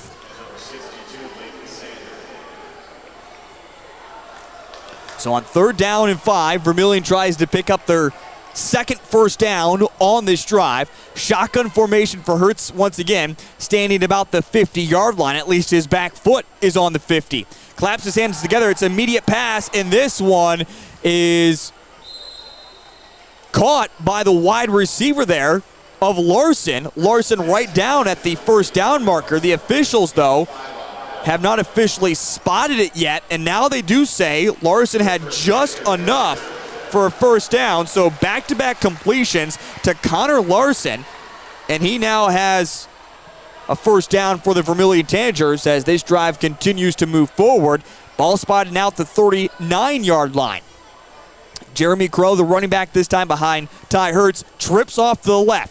Hertz claps his hands together. It will be the pitch. They get it out to Crow. Crow up to 35 and pushed out about the 34. A pickup of 5 yards. 2nd down and 5. Vermillion Tanagers continue to move the chains at the nickel rate, 5 yards at a time. Now shotgun formation once again for Ty Hertz as he claps his hands together. The blitz trying to be on, but they fake the handoff to Crow, and Hertz is up to the 25 and sprung down there. Picks up 9 yards, 1st down and 10. Looks like a flag there on the field, Heath. I'm not sure what they're going to call here. It does come in late. They say holding, so take away the 9-yard run by Ty Hertz. A 10-yard penalty against the Vermillion Tanagers. And it will push him all the way back to the 36. Now be 2nd down and 7. Again, it goes from where the hold was at for the Vermillion Tanagers. So ultimately, they lose not 10 yards, but just 2 instead. So 2nd down and 7. Shotgun formation once again for Ty Hertz. As he steps back to pass, he's looking down the seam route, and this one just a little too far for Zone Robinson. Falls incomplete. Bring up now 3rd down and 7. Again, he had the receiver open and just overshot him. That one could have been 6 points there as well. He just got a little bit too much on these throws early on here, Heath. Couple different times that Ty Hertz has missed wide open receivers. 5:05 remaining in this first quarter. Trips off the far side. One wide receiver at the near side. It will be the option play, and Crow gets it on the pitch. He's extending it out to the numbers. Tripped up at the 29. Once again, Vermillion right down at the first down marker. We'll see where the officials mark it as, again, they wait. Have not made the official signal yet, and now they do. 7 yards on the pickup for Jeremy Crow, and enough for another first down.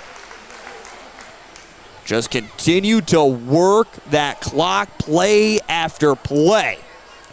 3 wide receivers now split to the far side. The wide receiver to the near side is Braden Bickett. This time they go over to Zone Robinson, who makes the completion at the 27-yard line. It's a pickup of 2 yards. 2nd down and 8. Zone Robinson last week was the leading receiver in Class 11A, but only had 2 catches against West Central, fell down to second. But if he can put up some big numbers tonight against against Custer, he'll be back up there at the top of the leaderboard. This time, Vermillion brings 2 wide receivers in. It's the option play. Hertz is going to keep it himself up to 20. Breaks 1 tackle, breaks a second. Ty Hertz says, "Get off me!" Touchdown, Vermillion. Ty Hertz through the seam and up the hashes, broke 3 different tackles, and Vermillion now leads it 13-0 with 4:02 remaining in the first quarter. That's the Ty Hertz we saw a couple weeks ago, Heath. He was making plays all over the field, running, throwing. That time we see his legs, and he had a heck of a run there, breaking several tackles for the touchdown. Extra point is up and good, and Vermillion leads it now 14-0 over the Custer Wildcats. We'll step aside. We're back with more here in just a moment on Live Ticket TV.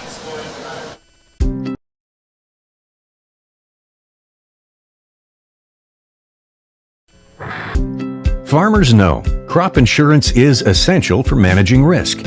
It's also valuable for maximizing revenue.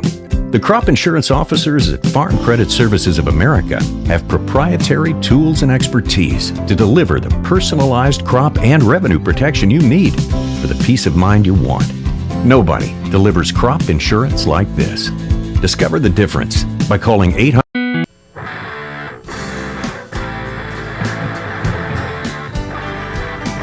Back inside the Dakota Dome. Right now, the score reads 14-0 for the Vermillion Tanagers as Ty Hertz. Oh, this quarterback is something special to watch. Taking it from 27 yards out. There is 1, 2. Getting past a couple more and finds himself into the red and white touchdown of the Coyotes. Vermillion, they lead it 14-0 over the Custer Wildcats. Ty Hertz now just 2 carries for 30 yards and a touchdown so far here this evening. 4:02 remaining in the first quarter.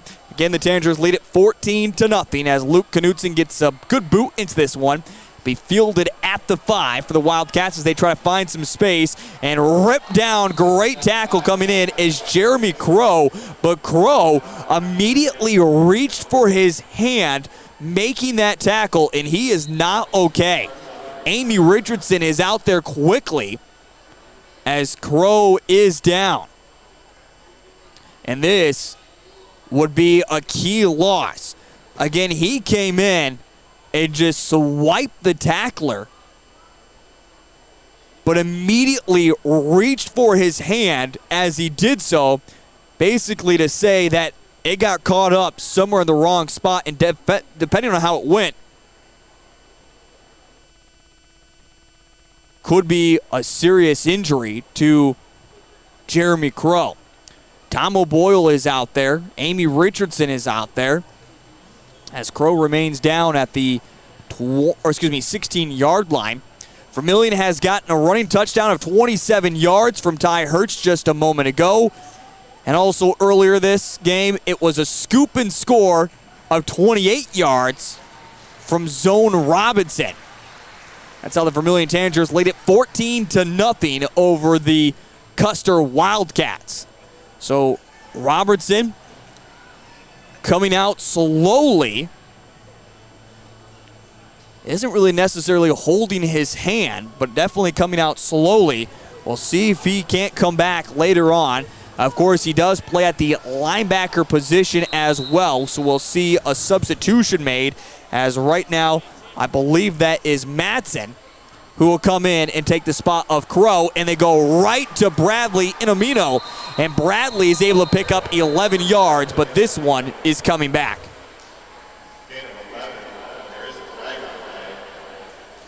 It is going to be a false start against the Custer Wildcats, so wipe away the Bradley Inomino 11-yard rushing attack.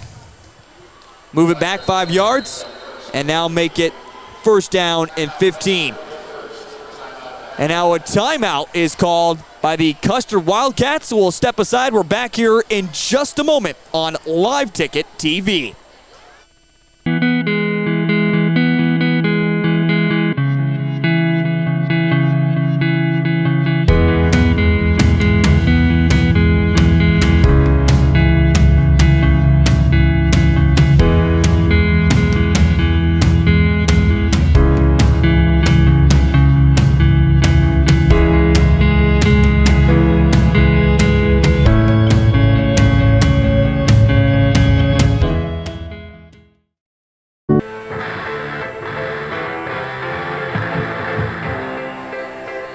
Custer Wildcats expand their first timeout. 3:52 here in the first quarter. Wildcats make it a quick timeout as Vermillion takes the the defensive side of the football. Few games going on right now, at least in AAA action, as most games coming up at 7 o'clock this evening, but one that is at halftime right now in AAA action. Harrisburg leads it over Sioux Falls Roosevelt 21-0. Well, back out there, they're going to hand it back off to Bradley Inomino, as this time they'll get back to the original line of scrimmage with a bonus yard, a pickup of 6 yards, make it 2nd down and 9. Again, Vermillion leading it 14-0 with 3:35 remaining here in this first quarter. Great to have you along on Live Ticket TV. Big thank you to our sponsors as well, including Farm Credit Services of America. American Ag has grown to become the largest, most efficient, and productive food system in the world, but it remains a business of people. Find out more on how they can help at fcsamerica.com. Bradley Inomino will get it once again. Picks up another 2 yards. 3rd down and about 7 yards upcoming. Been given a heavy dose of Inomino, and he's a big, strong back that comes through there. We talked about him in the pregame, Heath, and he hits the hole hard when he comes through there, and they've got him lined up at fullback right now. And that's, when he's lined up at that fullback spot, he can come hard, and he gets low to the ground, too, and that's hard to tackle. Right now, Bradley and Adams are speaking to one another as the backup quarterback, Adams, goes underneath center. They're going to hand it off once again. Oh, filling in for Jeremy Crow. Raleigh French comes up and puts the big stick in. Big tackle against Bradley Inomino, as we were just talking about the size he has. Raleigh French said, I have plenty of size myself. And again, lays the big stick there.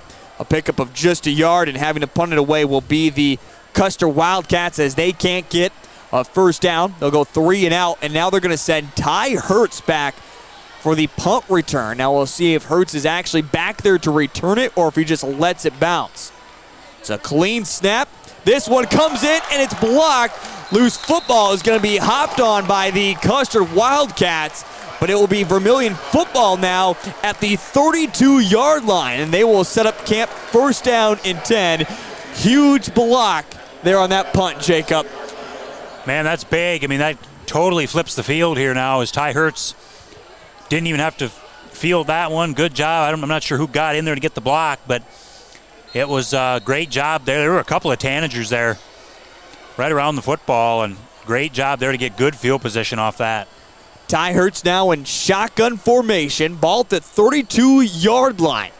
Claps his hands together, falling over and getting the handoff was Jackson Heine, the backup running back, again filling in for Jeremy Crow. He got a little ahead of himself, loses 2 yards, brings up 2nd down and 12. So it'll be the first time we see Jackson Heine carry the football tonight. Now Jackson has not gotten his opportunity to carry it a whole lot, and now Ty Hertz is looking around with 2 wide receivers split to either side. Hertz claps his hands together, back to pass, now scrambling around inside the pocket, trying to get free, and he is going to be wrapped up and taken down at the 45-yard line. A loss of 11 yards, and now brings up 3rd down and long. That's what you did not want to see if you're Vermillion. Not very good protection there. A couple guys in there right away on Hertz, and there was a breakdown somewhere on the offensive line. Either that or Custer sent too many guys and they couldn't block all of them, but either rate, you can't see a loss like that. 3rd down and 22. Hurts at the 50-yard line, back to pass. Just trying to find Larson, overshoots him once again. Second time he's done that this evening to Connor Larson, falls incomplete. And he'll bring up a punt situation with 37 seconds remaining here in this first quarter. That's not what you wanted to see if you're Coach O'Boyle. You get a blocked punt, you get it around the 30-yard line of Custer, you should be able to put points on the board there, and I'll guarantee he's not going to be too happy about that drive. And now Luke Knutson is back to punt it away for the Vermillion Tanagers. One deep to return for the Custer Wildcats, plenty of protection. Not the biggest of boots, but this one, knuckleball, bounces at the 12-yard line and picked up, trying to find some space along the far numbers, almost stripped loose there on the return. It was Daniel Amarino, the freshman running back, that gets to about the 15-yard line. First down and 10 for the Custer Wildcats. They'll get one more kind of crack at the football here in this first quarter, at least the play, I should say one more play before they'll flip sides. It has been a good quarter for the Vermillion Tanagers. They lead it 14-0 with a scoop and score and a 27-yard touchdown run by Ty Hurts. Also throw in a block punt as well. But here comes Connor Adams and the offense for the Custer Wildcats. And oh no, another timeout used by Coach Williams. That is his second of the quarter, so only one remaining. Tonight's broadcast is made possible by our Vermillion Tanager sponsors, including Live Ticket TV, your new home for all things Vermillion sports. If you are just checking us out for the first time, we got you covered. Volleyball, soccer last night. Of course, football will have you covered for wrestling, basketball, gymnastics. Talk to Coach Tom Heisinger. We'll have baseball covered for this spring and summer. Should be a lot of fun. Also, don't forget to download the app today at Live Ticket TV. And if you're out there watching, make sure you subscribe to Vermillion Tanagers Live. Hit the notification button. You'll always be alerted to what is going on when it comes to Vermillion Tanagers Live and the games we're covering. Again, it seems like every Tuesday, Thursday, Friday, we have some type of sport covered for you. So again, make sure you subscribe there on YouTube and download the app today.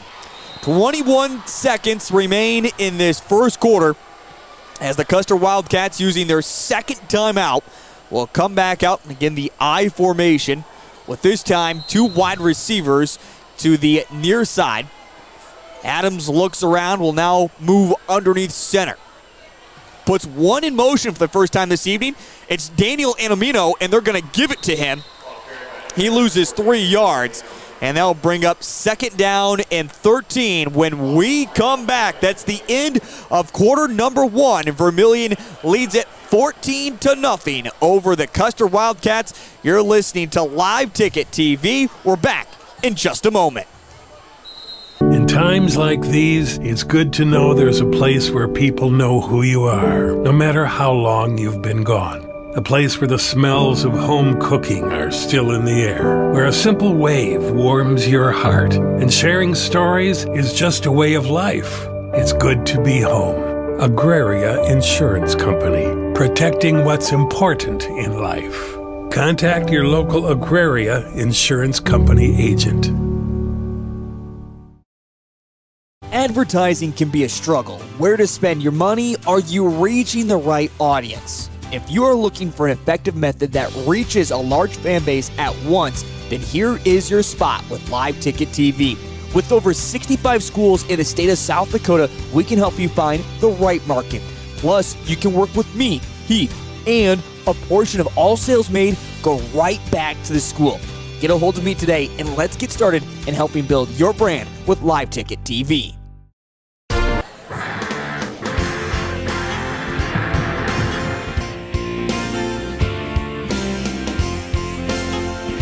I mean, if you draw up quarter number one, you said 14-0. I know Coach Tom O.B. would take that. It's a good spot. Vermillion, offensively and defensively, has added points on the board. Scoop and score by Zone Robinson, a 27-yard touchdown run by the quarterback Ty Hertz, and the Wildcats still looking for their first points of the evening as they have it. So we resume action here to start the second quarter. The Wildcats have it right now at the 12-yard line on 2nd down and 13 as they put one in motion once again, but this time it's Bradley Anamino. He carries it big yards this time up to the 24-yard line. A yard short on the 12-yard pickup, and now bring up a very, very manageable 3rd down and 1. That's a good start for the second quarter if you're Custer. That's a good run there by Imermino and kind of get some momentum built up here. Now you got a 3rd and short. Playbook's wide open. I think you give it to Imermino again on a 3rd and short. He's been capable of getting several yards on a carry. That certainly is a good option. We'll see if they decide to go to Bradley, who puts his hand down in the artificial turf at the 20-yard line. Adams goes underneath center, but instead go to Scott, and Scott tries to bully his way forward. He will do so as he picks up 3 yards. Trellin Scott, 7 carries for 22 yards so far this evening. I forgot to draw a line. Coach Tom Heisinger said, draw a line when it comes to your stats for tonight each quarter. Sorry, Coach. My bad. All right, I got that fixed. A line there. I use the same color, and I always use different color pens for each quarter, and I told him I forgot different colors, and he goes, well, you need to make a line then that you separate them. Usually I have 10 different colored pens. Tonight, producer Cole Larsh bailed me out and let me use his pen. I don't know how I forgot pens. This time, Scott carries the football. No, excuse me. This time carrying it was Ryder Bailey. And he took a shot, lost the football, but they say he was down. Picks up about a yard or so. 2nd down and 9. We'll see how much they give it back to Ryder as, again, first carry for him, and he got popped. Vermillion also did in that first quarter lose Jeremy Crow to an injury. We have not seen Crow back out there offensively or defensively since that injury. 10:03 second quarter, 14-0.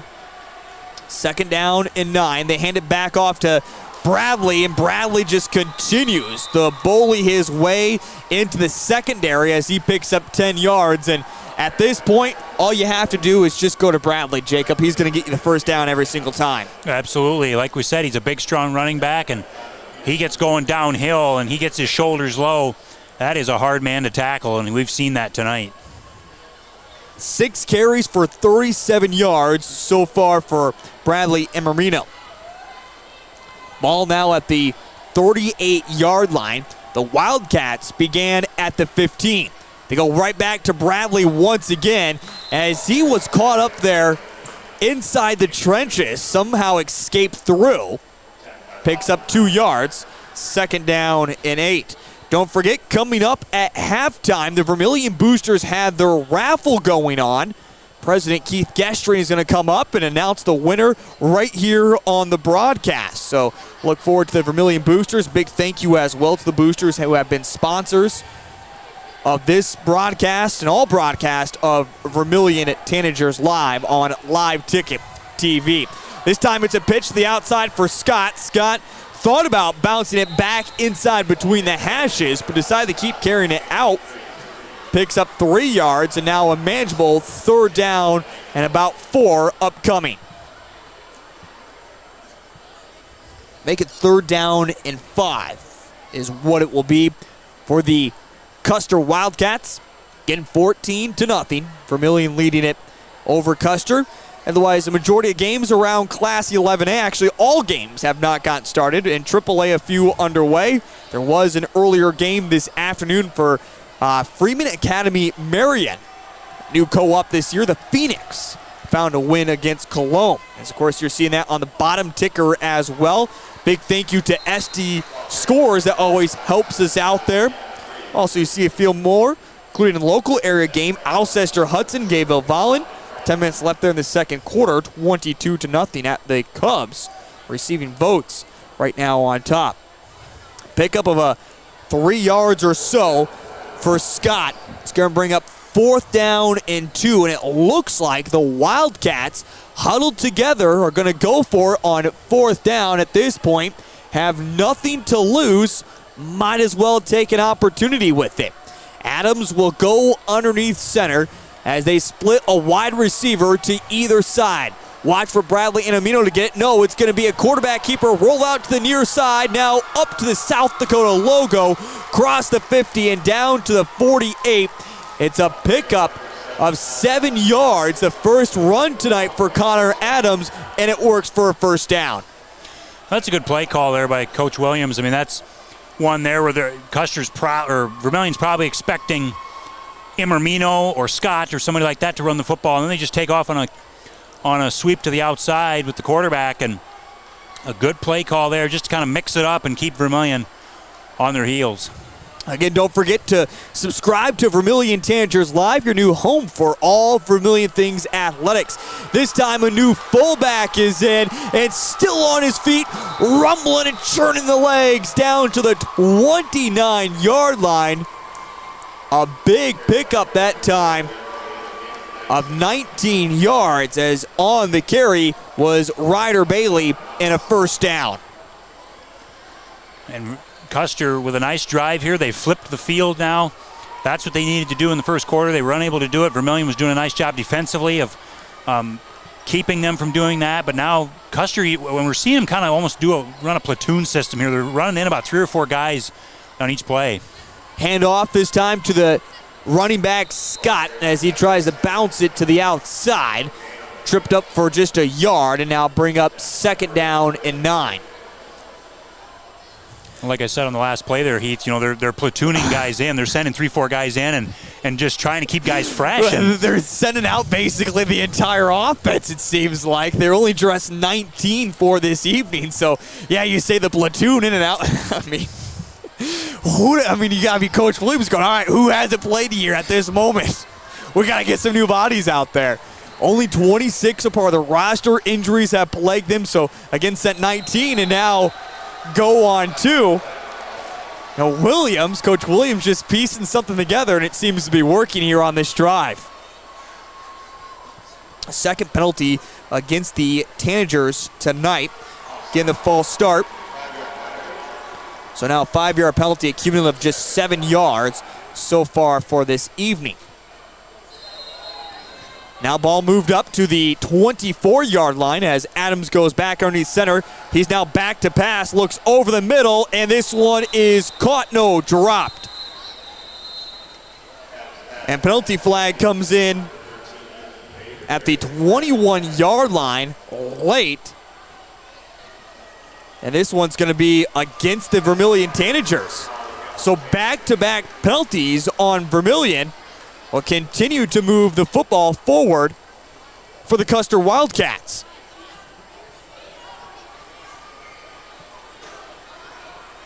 Pass interference is going to march the ball inside the red zone and all the way down to the 12. As I mentioned, back-to-back penalties. 3 penalties for 22 yards against the Tanagers tonight. And now inside the red zone for the first time this evening, the Custer Wildcats, with 5:30 remaining here in the first half, will go underneath center with Adams. Adams is going to fake the handoff, quarterback rollout, and he just runs into the cornerback over there on that far side, Zone Robinson. Pickup of nothing. Brings up now 2nd down and 10. This is a big series of downs, Heath, for both these teams. Custer to try to get on the board and cut into this lead. Vermillion, got to see what your defense is made of here with 5 minutes left in the half.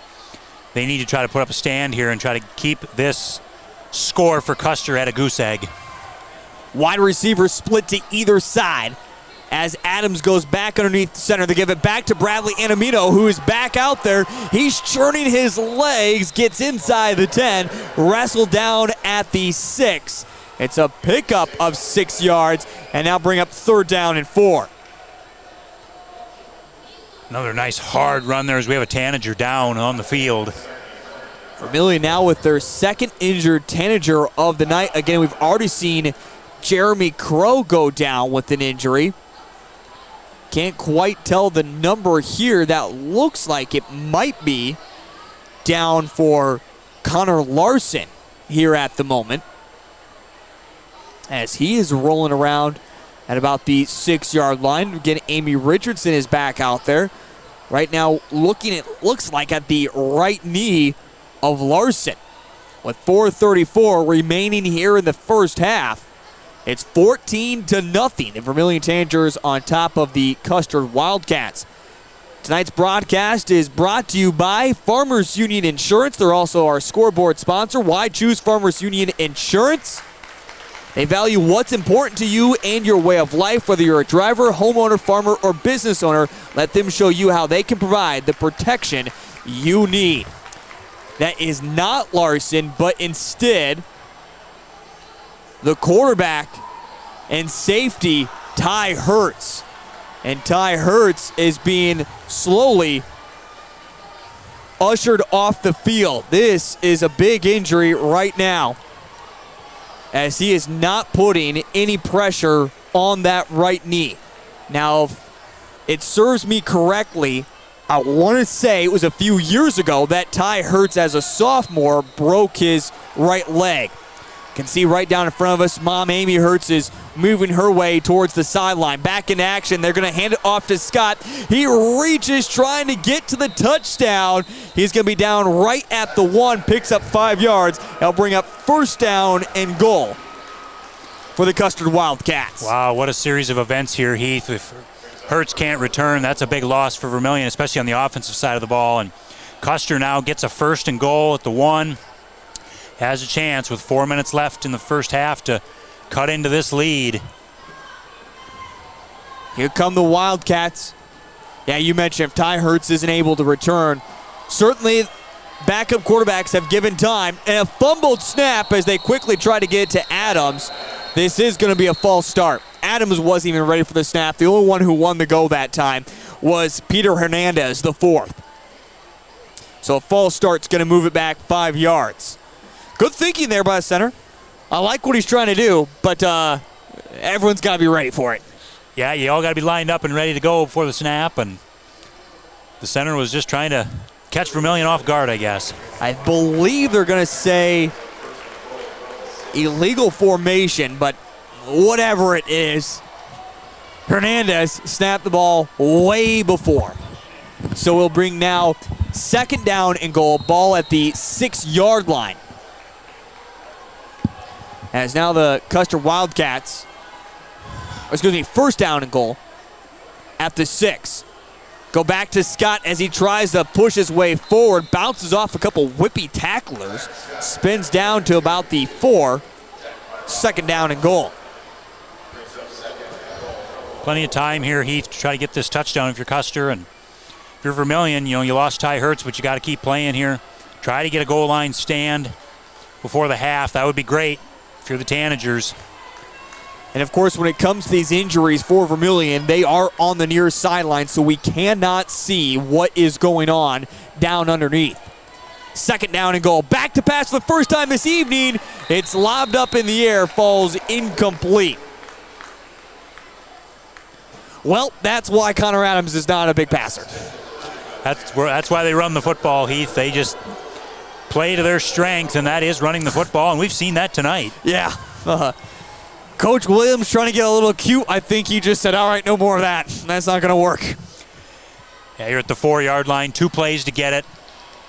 Just run the rock. Yep, and this is certainly 4-down territory for the Custer Wildcats, as Adams will go back underneath center once again.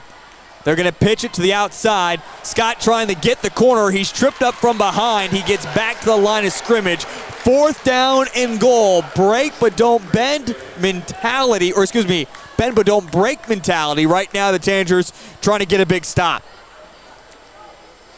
Yeah, they tried to run outside there, tried to use the speed to their advantage, but Vermillion was right there to contain that. A nice job on whoever was on the outside there. I didn't see the number, but to be able to contain that and force it back inside where the rest of the defense could make the play.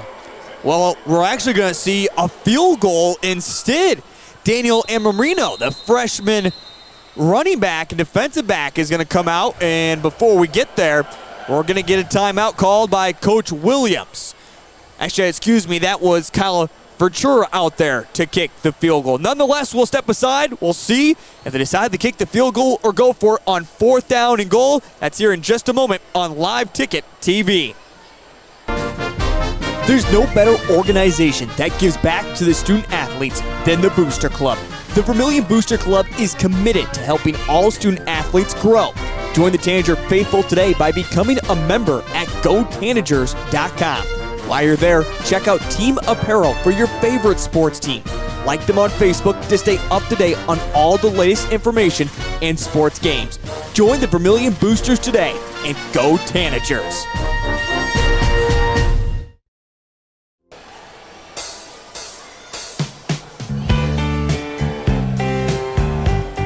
On 4th down and goal, back inside the Dakota Dome. All right, they're coming out and picking up the tee right now is Bradley Verture, as it looks like maybe his brother, Kyle, will not be kicking the field goal. Now, I'm being told by producer Cole Large that during warm-ups, Kyle was making them from 40 yards out, but instead, on 4th down and goal, the Custer Wildcats are going to go for it, as Adams will go underneath center. They go on 2. It's the false start. Great job by the Vermillion defense to know the situation. Wow, that's a big penalty for Custer. Backs him up another 5 yards. Now, what do? Do you kick the field goal? You do get a little bit of a better angle despite losing 5 yards.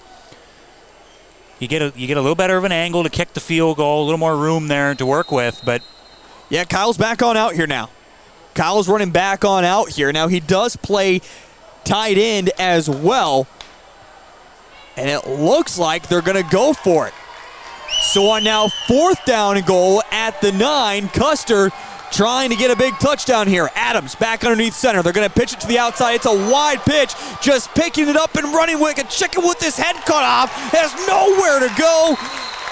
Adams, way too far of a pitch out to Ryder Bailey. And when Bailey picked it up, all he saw was red. He knew he was in trouble and just tried to run for his life. A loss of 6 yards, and it's a turnover on downs. Wow, big stop there for Vermillion. My goodness.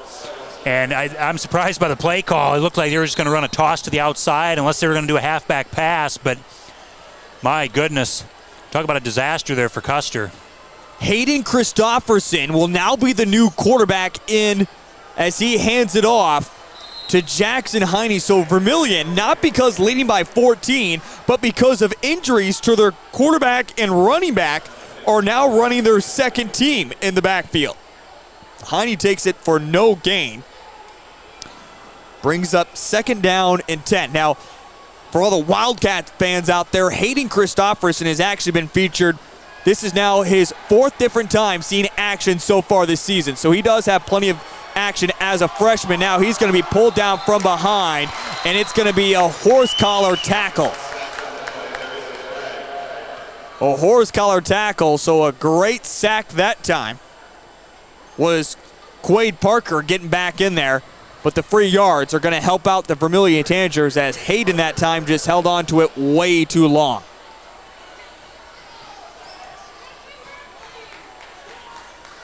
So the penalty still being assessed by the officials on that far side. By the way, might want to give them a little bit of credit. Our officials so far for the evening, head referee is Jim Ricketts Jr. So we look at Jim right now. Horse collar tackler, as I said. It's a spot foul, so we'll move the ball all the way up to the 23-yard line on the 15-yard penalty. So it's a redo of 2nd down, and now makes it 2nd down and 5. Christofferson back to pass once again over to Larson. It's completed to the 26. Completion of 4 yards, and now 3rd down and 1. Larson has had himself a big game so far. That's his 3rd reception for now 14 yards. He is the leading wide receiver for the Vermillion Tanagers. Christopherson on 3rd down and 1. Blitz is on. He gets popped as he throws it. Falls incomplete. And will now be 4th down and 1. Let's see if head coach Tom O'Boyle decides to go for it or not. No, I'm sorry. There is a penalty flag out there. So far for the Custer Wildcats, 6 penalties, 55 yards against them. And this one being assessed, it will go against the Tanagers with ineligible man downfield. Cole Larsh, our producer, what we saw that 6-7 different times last week. That was what the officials went for. The penalty will move it back 5 yards. It's a redo of 3rd down. And now a timeout called for the Vermillion Tanagers. Jacob, with 1:10 remaining in this first half, I'm not quite for sure what's going on here. Yeah, an interesting call there to call a timeout. And then also not to decline the penalty. It's 4th down and 1 if you decline the penalty. Yeah, I'm not sure what's going through Coach O'Boyle's head right now there, but 3rd and 6, they're going to take the 3rd and 6, I guess, and then call a timeout. Minute 10 to go, and you're at your own 20-yard line. I'm not sure what the thought process is here. I don't think Coach O'Boyle was necessarily ready for it to be 3rd down and 6. I thought he would just say, all right, penalty accepted, make it 4th down and 1, and have to punt it away. But now Coach Williams is basically giving it back to Tom O'Boyle's offense and saying, have another try at it here. Just move him back 5 yards. Trying to go on 2, and it looks like maybe Bradley and Marino jumped off sides. So give the 5 yards right back, and ultimately, redo the down eventually, but again, that could have just been 4th down and 1 and punting it away. There is no elevator up here, Mr. Gestreen. 3rd down and 1. 2 wide receivers split to either side at this point. Oh my goodness, now a false start against the Tanagers. Are we ever going to run a play here? This time it's called against Colton Chapman, they say, for the false start. Or no, they say against Christopherson, the quarterback, they say false start. 2 wide receivers split to either side. Speaking of Hayden, he's back to pass. Going to find Zone Robinson. He stretches for the 1st down. He's going to get it as he's up to the 27. A pickup of 6 yards. And again, 1st down and 10 for the Vermillion Tanagers as they go quickly. 2 wide receivers split to either side. Christopherson's hit from behind as he is hit at the head. Falls incomplete. 2nd down and 10. 52 seconds remain here in this first half. Zone Robinson, by the way, 2 receptions for 8 yards. Holy Toledo, Mr. Gestreen, that is a big raffle bag. I know we got to pick out a ticket here, but that's a huge bag. 2 wide receivers split to either side. Christopherson back to pass once again, and this one falls incomplete. And right now, Hayden, the backup quarterback, is just all sorts of everywhere, it seems like. And now on 3rd down and 10 with the ball spot at the 28-yard line, 48 seconds remain. Vermillion does still have 2 timeouts remaining. We'll see what they decide to go with. 2 wide receivers split to either side once again. Christopherson, shotgun formation as he claps his hands together. And they're going to hand it off to Jackson Heine. Heine has yet to pick up positive yards. 3 carries, loss of 2 in total. And looks like Coach Williams actually has no timeout to use. And if I'm correct, it did just expire underneath 40, so Vermillion doesn't have to run another play. Well, coming up here at halftime, we're going to take a quick step aside, and when we come back, we're joined with the president Keith Gestring of the Vermillion Boosters. As they've had the raffle going on, we're about to find out the official winner. Vermillion will punt it away as 2-1. It hits triple zeros as the ball bounces out of bounds. And that's the end of quarter number 2. Vermillion leads it 14-0 as we hit halftime. We're back in just a moment with our 2022 raffle winner for the Vermillion Boosters. More on that in just a moment on Live Ticket TV. Agriculture is like no other business, which makes Farm Credit Services of America like no other lender. Owned by the farmers and ranchers we serve, our customers have a voice in how we work, a stake in what we do, and share in our success. Discover a lender that works for you at Farm Credit Services of America. Let's be real. You work, you worry, you wait, you wonder. These are the challenges of life on the farm. As a community bank, First Bank & Trust understands this rural reality. We're big enough to help ag producers grow for the future and small enough to get to know you right now. Our ag bankers have ag backgrounds, which means we'll help you work through the tough years and make the most of the great ones. First Bank & Trust. Real banking, real easy. Member FDIC, Equal Opportunity Lender. In times like these, it's good to know there's a place where people know who you are, no matter how long you've been gone. A place where the smells of home cooking are still in the air, where a simple wave warms your heart, and sharing stories is just a way of life. It's good to be home. Agraria Insurance Company, protecting what's important in life. Contact your local Agraria Insurance Company agent.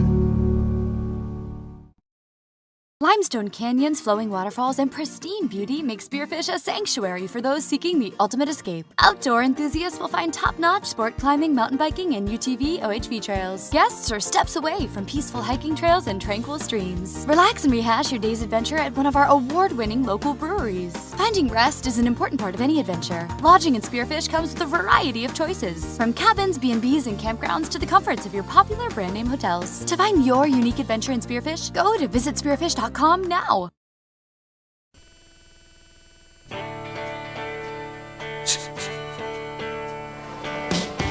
The pride of Vermillion currently at center field at H. Lauren Lewis Field inside the Dakota Dome. As Vermillion here on homecoming night leads it over the Custer Wildcats by a score of 14-0. Well, this has been extremely exciting and happening here for almost a month's time now. The Vermillion Boosters have had their raffle prizes that are going on. Now, what was up for raffle, your chance to win, was reserved front row parking for the following spots that include volleyball, wrestling, basketball, and gymnastics. A big red cooler that I believe Dave Hertz stuck some Tanager stickers on there, right, Dave? A set of 4 metal coasters with Tanager logos and 2 Tanager tumblers, 2 soft stadium seats, and a gray Tanager blanket. Had some great ticket sales. Keith Gestring, how were ticket sales that went for the Vermillion Boosters? It started off slow this season, but we did really well tonight. I'd like to thank everybody that participated in the raffle. Help out Vermillion Booster Club, Vermillion Athletics. Don't forget, you can always become a booster member at GoTanagers.com. Revamp the website there as well. It's looking good right now. Did you do that? No. You're not that? I'm not that technological.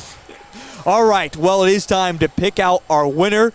Dave Hertz, I know you have the lucky hand here. Let's see if we can't find ourselves a winner. Like I said, a very, very, this is what it is. A reserved parking spot is the bag, is what it is. Dave Hertz is reaching in. Who do we have, gentlemen? John Brooks. John Brooks. Okay. Coach Brooks is our winner of the booster raffle. Well, how's that parking spot going to work for Coach Brooks? You better roll up in style. Yeah, He's got a pretty nice ride, but yeah, he might have to improve to get this. Well, congratulations to Mr. Brooks, as he has plenty of other prizes that are coming along as well. Big thank you to the boosters as well.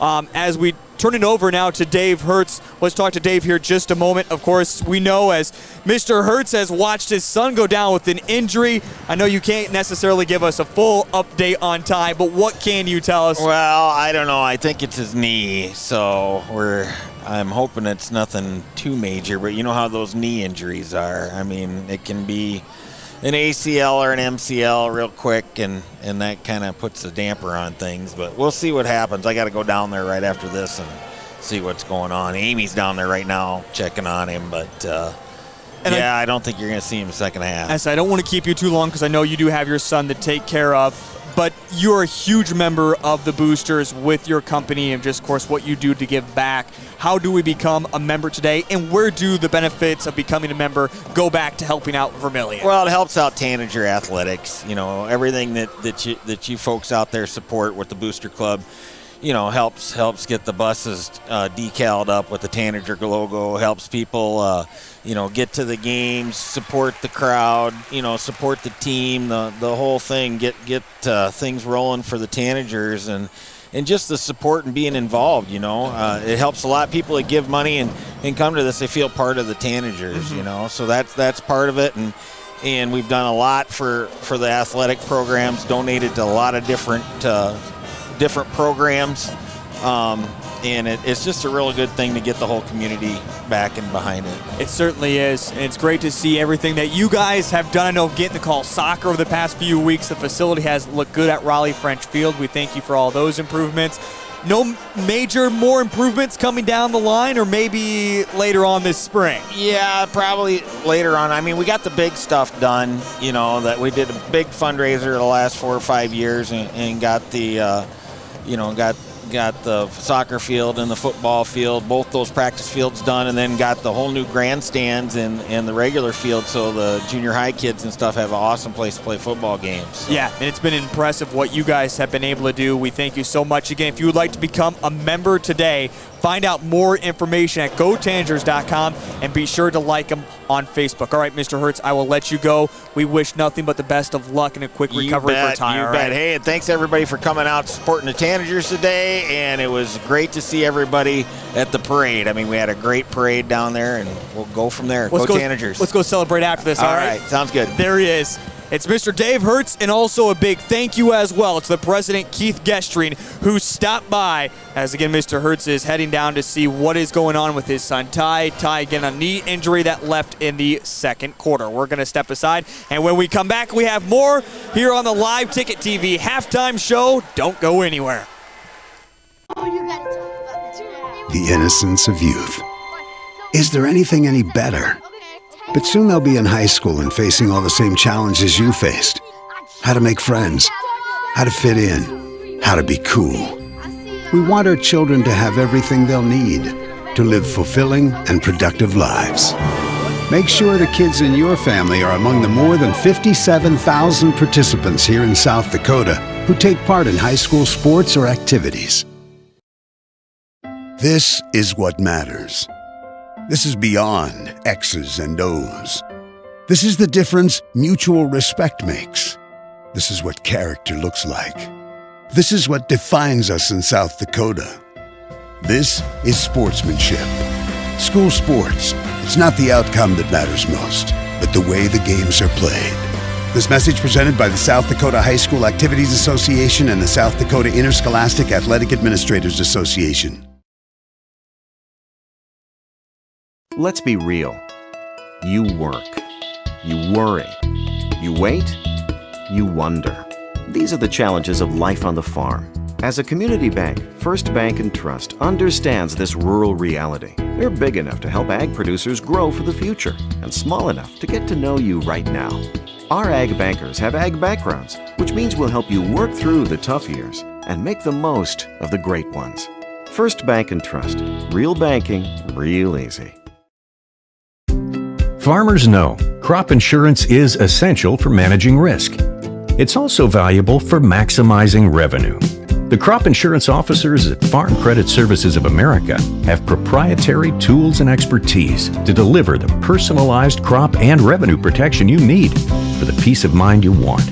Nobody delivers crop insurance like this. Discover the difference by calling 800-884-FARM. Agriculture works here.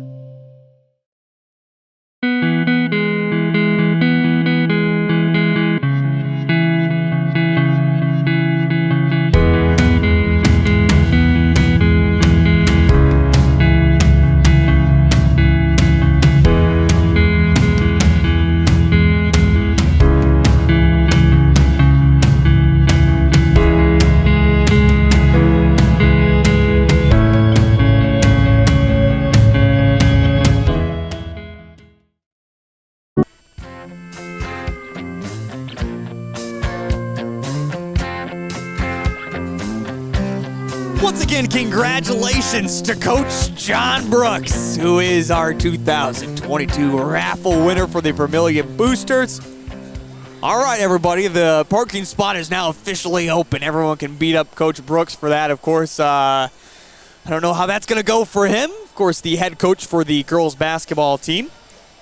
Coach Brooks, we expect quite a bit from that girls basketball team as well, a team that almost made it to the state tournament, eventually losing to St. Thomas More. And, of course, as we know, St. Thomas More eventually would go on to win at the Class 11A level last year. The girls will certainly be looking to make a big run. For the Custer Wildcats, they take the field once again, trailing 14-0 as I bring back in my broadcast partner, Jacob. Jacob, I think 14-0 after quarter number one, everyone liked that. We were feeling good.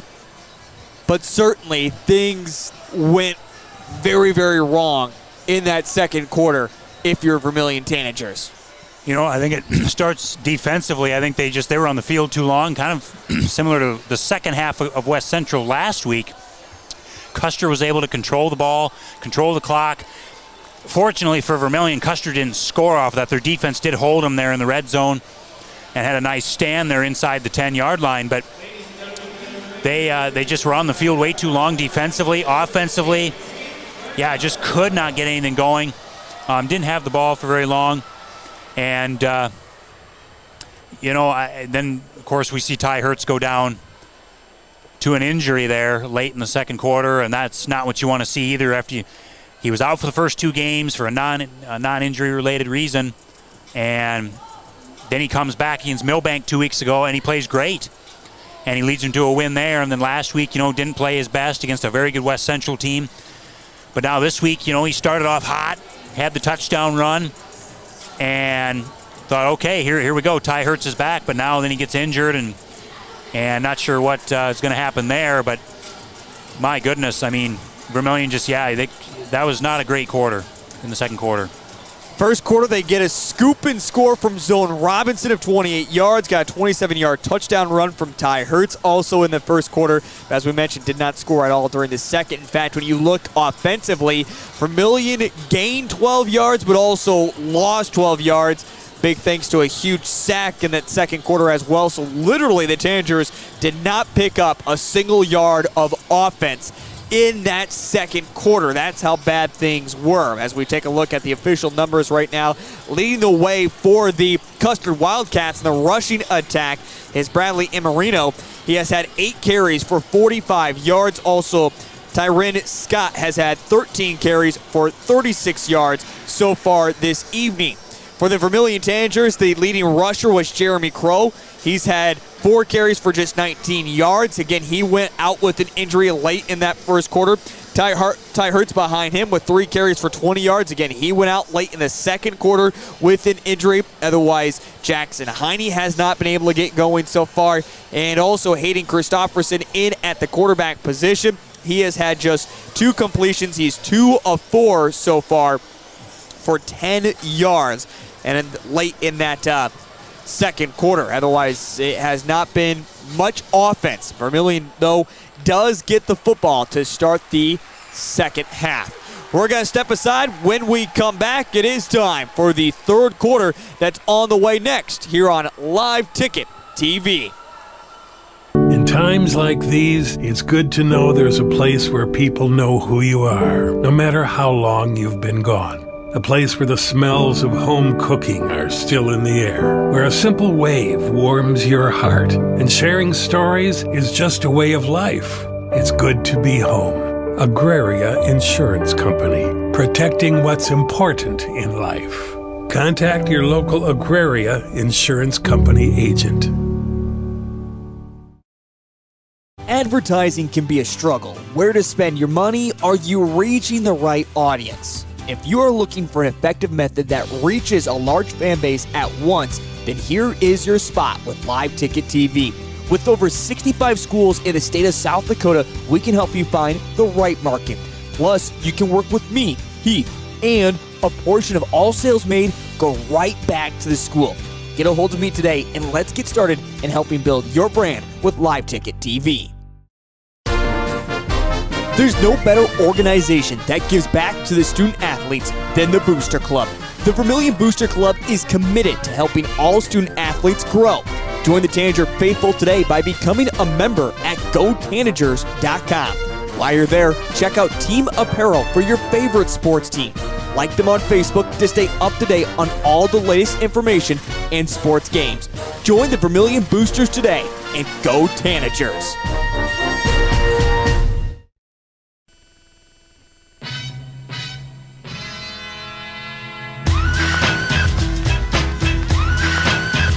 It's time for the second half here inside the Dakota Dome at H. Lauren Lewis Field. With our producer Cole Larsh, Jacob, color commentating, I'm Heath Nimke. We're set and ready to go for this second half. Again, the Vermillion Tanagers right now here at halftime leading it 14-0 as they will get the football to start the second half. Once again, big thank you to the Vermillion Boosters, Keith Gestring, and also Dave Hertz for stopping on by and announcing our raffle winner of John Brooks. They're actually going to add a few more minutes on for our final warm-ups here. And while we have a chance, I want to give a shout-out to all of our sponsors, including you out there right now. If you're watching here on Vermillion Tanagers Live, a few different things that you need to do that help you out to catch all the action when it comes to Vermillion athletics, including football, volleyball, soccer, and more. It's simple. Make sure you subscribe to Vermillion Tanagers Live. Hit that red subscribe button there on YouTube. Also, don't forget to download the Live Ticket TV app. Set the Vermillion Tanagers as your favorite team. But while you download the app, you can also find all the other games, all your favorite teams when it comes to not just football, volleyball, and much, much more during the fall season. Again, that's just Live Ticket TV right there in the App Store. Super convenient, and you can also watch all the action from across the state of South Dakota, including a part of our Live Ticket TV family, over 70 schools. The Custer Wildcats are a part of that. We want to thank all of our Custer Wildcats fans for tuning in tonight as the Wildcats are looking for their first win of the season. It is also just past 7:15. A couple score updates from Class 11A right now, about halfway through the first quarter. Beersford leads it over Lennox 7-6. Spearfish on top of Belfouche 7-0. Sioux Falls Christian leads it over Chamberlain 13-0. That is where Vermillion is at next week, is in Chamberlain. Dakota Valley and Madison still scoreless, and also no score update yet for West Central and Canton, and also Rapid City Christian and Lakota Tech. Now, the Custer Wildcats, they are out there. They have things teed up. They're ready to kick things off. But right now, Gary Culver, the defensive coordinator, also special teams coach, is with his troops right about the 50-yard line. You can see Coach Culver getting into the ears of his players. Vermillion really wants to get this offense going here in this second half, again with some key injuries. Looks like Ty Hertz and Jeremy Kroll both out of the football game for this evening, the starting quarterback and starting running back for the Vermillion Tanagers. All right, Gary Culver is done talking to his troops. We have things teed up, and we're ready to go for the second half. Back inside the Dakota Dome between the Vermillion Tanagers and the Custer Wildcats. Zone Robinson is the deep man back for the Vermillion Tanagers. This one on a roll, picks it up at the 12-yard line. Zone Robinson up the middle and tripped up at the 34-yard line. Vermillion will set up first down and 10. Again, leading the troops now for Vermillion will be the freshman quarterback, Hayden Christofferson, who will come in, and also that backup running back, Jackson Heine, for the Vermillion Tanagers. Otherwise, the receiving crew mainly remains the same as they line up, trips off to the near side, shotgun formation for the first play of this second half. Christofferson claps his hands together. They're going to go to Jackson. Jackson trying to find some space up past the 42 and trip down to the 42-yard line, a pickup of 8 yards, and brings up second down and 2. Yeah, we're going to see what this Vermillion team has here in the second half with a young quarterback, a backup running back. They're going to have to look to some other options here. Zone Robinson's going to need to get into the game, and some of these other receivers try to take the load off of this young backfield. Trips to the far side now this time. Back in shotgun formation is Hayden Christofferson. He's back to pass, looks over the middle, finds his wide receiver, Zone Robinson, who makes the catch this time of 15 yards and a first down. And there you go. Robinson's in the game right there, and they're going to have to feed him a little more here in the second half, and he's going to be that main target that they're going to have to try to rely on if they're going to win this game. Zone Robinson now 3 receptions for 23 yards, but across the 50 and down to the 43-yard line. Tanagers moving extremely quickly on this drive, and now they look to hand it off. Penalty flags flying in. Looks like this one is going to be a false start against the Tanagers. Move it back 5 yards, so Vermillion commits their 6th penalty of the night. Accumulation of 37 yards against the Tanagers so far this evening. Will now march the ball back to the 48. Quickly get set once again. Vermillion, first down and 15, now at the 48-yard line. 10:52 with the clock rolling. Christofferson hands it off to Jackson Heine, and Heine's going to get backed up to the 50, a loss of 2 yards. And now it's second down and long. Offensive line, they're going to have to do a good job blocking in this second half. You got a young quarterback back there, granted, who has some experience this year, but still a young freshman, young running back. They're going to need to give these guys time to protect and try to put some holes in the running game. Trips to the far side as Christofferson rolls that way, but throws it to the 40 where nobody is at, falls incomplete. And now we'll bring up third down and 17 upcoming. So far, Hayden Christofferson in the passing game, 3 of 6 for 25 yards. His main target has been Zone Robinson, who's caught it twice for 21 yards. And now on third down and long, you know the pass is coming once again as Zone trips to the near side. In fact, now Robinson goes in motion. They're going to hand it off to Zone, who's up to the 45. Out at the 45 as they do officially call it. So he picks up 5 yards. It's fourth down and 12. Not a good series there if you're Vermillion. You'd like to see a little better job of execution there. But the big play was the tackle in the backfield. That was not good there. And also the false start that moved it back 5 yards. And now Vermillion will make their second punt of the night the third punt of the night with Luke Knudsen. So he puts a boot into this one. Back to return, Daniel Anamarino at the 5-yard line as he catches it, runs it back to about the 20-yard line or so. And the Custer Wildcats back out there on offense as they put together a great drive late in that second quarter, but ultimately came up short on fourth down and goal. In fact, lost 10 yards on the play. And were not able to finish it off with the touchdown. Ball officially spotted at the 22-yard line, so with 9:59 remaining in this third quarter. The Custer Wildcats will set up first down and 10. Again, it's the traditional I formation with a wide receiver split out to either side. That is all it has been so far this evening. They'll go immediately to Scott, and Scott powers his way forward for 6 yards, second down and 4. And really, if you're Custer on offense, you know you drove the ball well in the first half.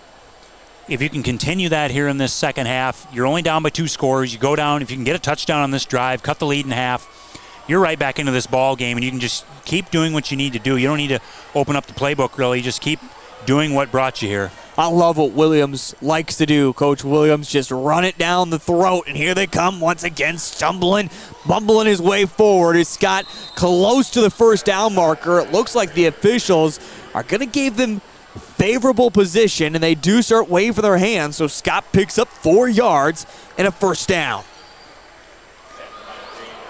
And again, like we talked in the first half, Custer is rotating guys in, the few guys that they do have on the sideline, and they're just trying to keep bodies fresh, and that can wear on a defense as well. If Vermillion is not subbing in as many guys as Custer, that's going to wear on Vermillion here in the second half if Custer can continue to run the ball like they are. First down and 10. Ball now at the 32-yard line. Custer trying to get set as Joel Tramp comes over to the near side. They're going to hand it off, though, to Bradley. Bradley just puts his head down, bullies over a couple of Tanagers. Another pickup of 6 yards. Second down and 4. So Bradley so far in this football game, 9 carries for 51 yards. It's been extremely successful, that senior fullback. And again, just see 1 to 2 players running in and out every single time for the Custer Wildcats. Again, 26 officially on the roster, but with injuries, only suited 19 guys for tonight. So even with Custer trailing, one hell of an effort they've put together so far this evening. And now a handoff to Bradley, and Marino trying to get forward this time, but gets stuffed, to pick up of just 1 yard, and now it's going to be third down and 3. Tonight's broadcast is brought to you by our Vermillion sponsors, and also want to say a big thank you to our Custer sponsors and also all the Custer Wildcats out there listening and watching this evening on Live Ticket TV. It's great to have you a part of the broadcast. We wish you can make it to the Dakota Dome, but we certainly understand the very far trip it does take. I know the boys got their chance to enjoy earlier, taking plenty of pictures when they got here about 4 o'clock this afternoon. They're going to hand it back off to Scott. He picks up a yard, maybe if that. Fourth down and 2 upcoming for the Wildcats. Let's see if they decide to go for it here. Madsen was in there on the tackle. Again, he has been the backup linebacker that has come in for Jeremy Crow, who went down injured, but looks at the way subbing right now. Coach Williams decides to punt it away.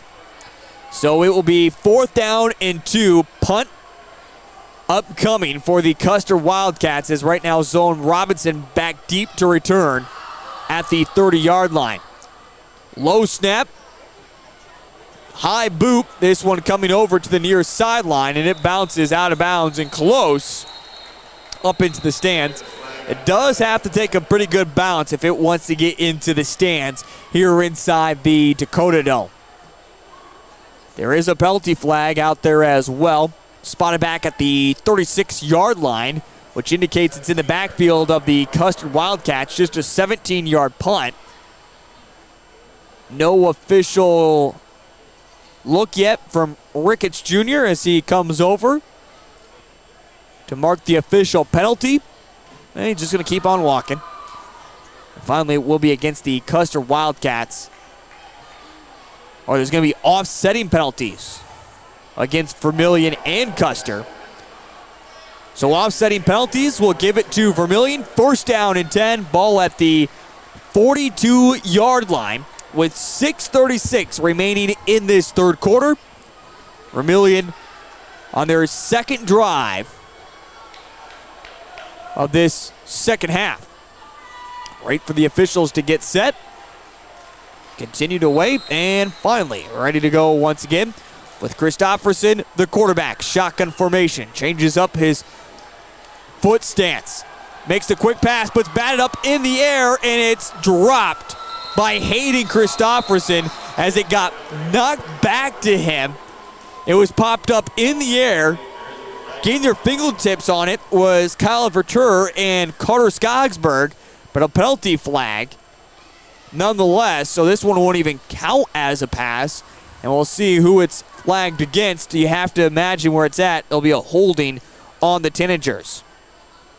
Nope. With the tip ball, they wave it away, so which means it was probably some type of pass interference down the field, but because of the tip ball at the line, wave away, so it is incomplete. Second down and 10. Christofferson standing at the 37-yard line with Jackson Heine back behind him.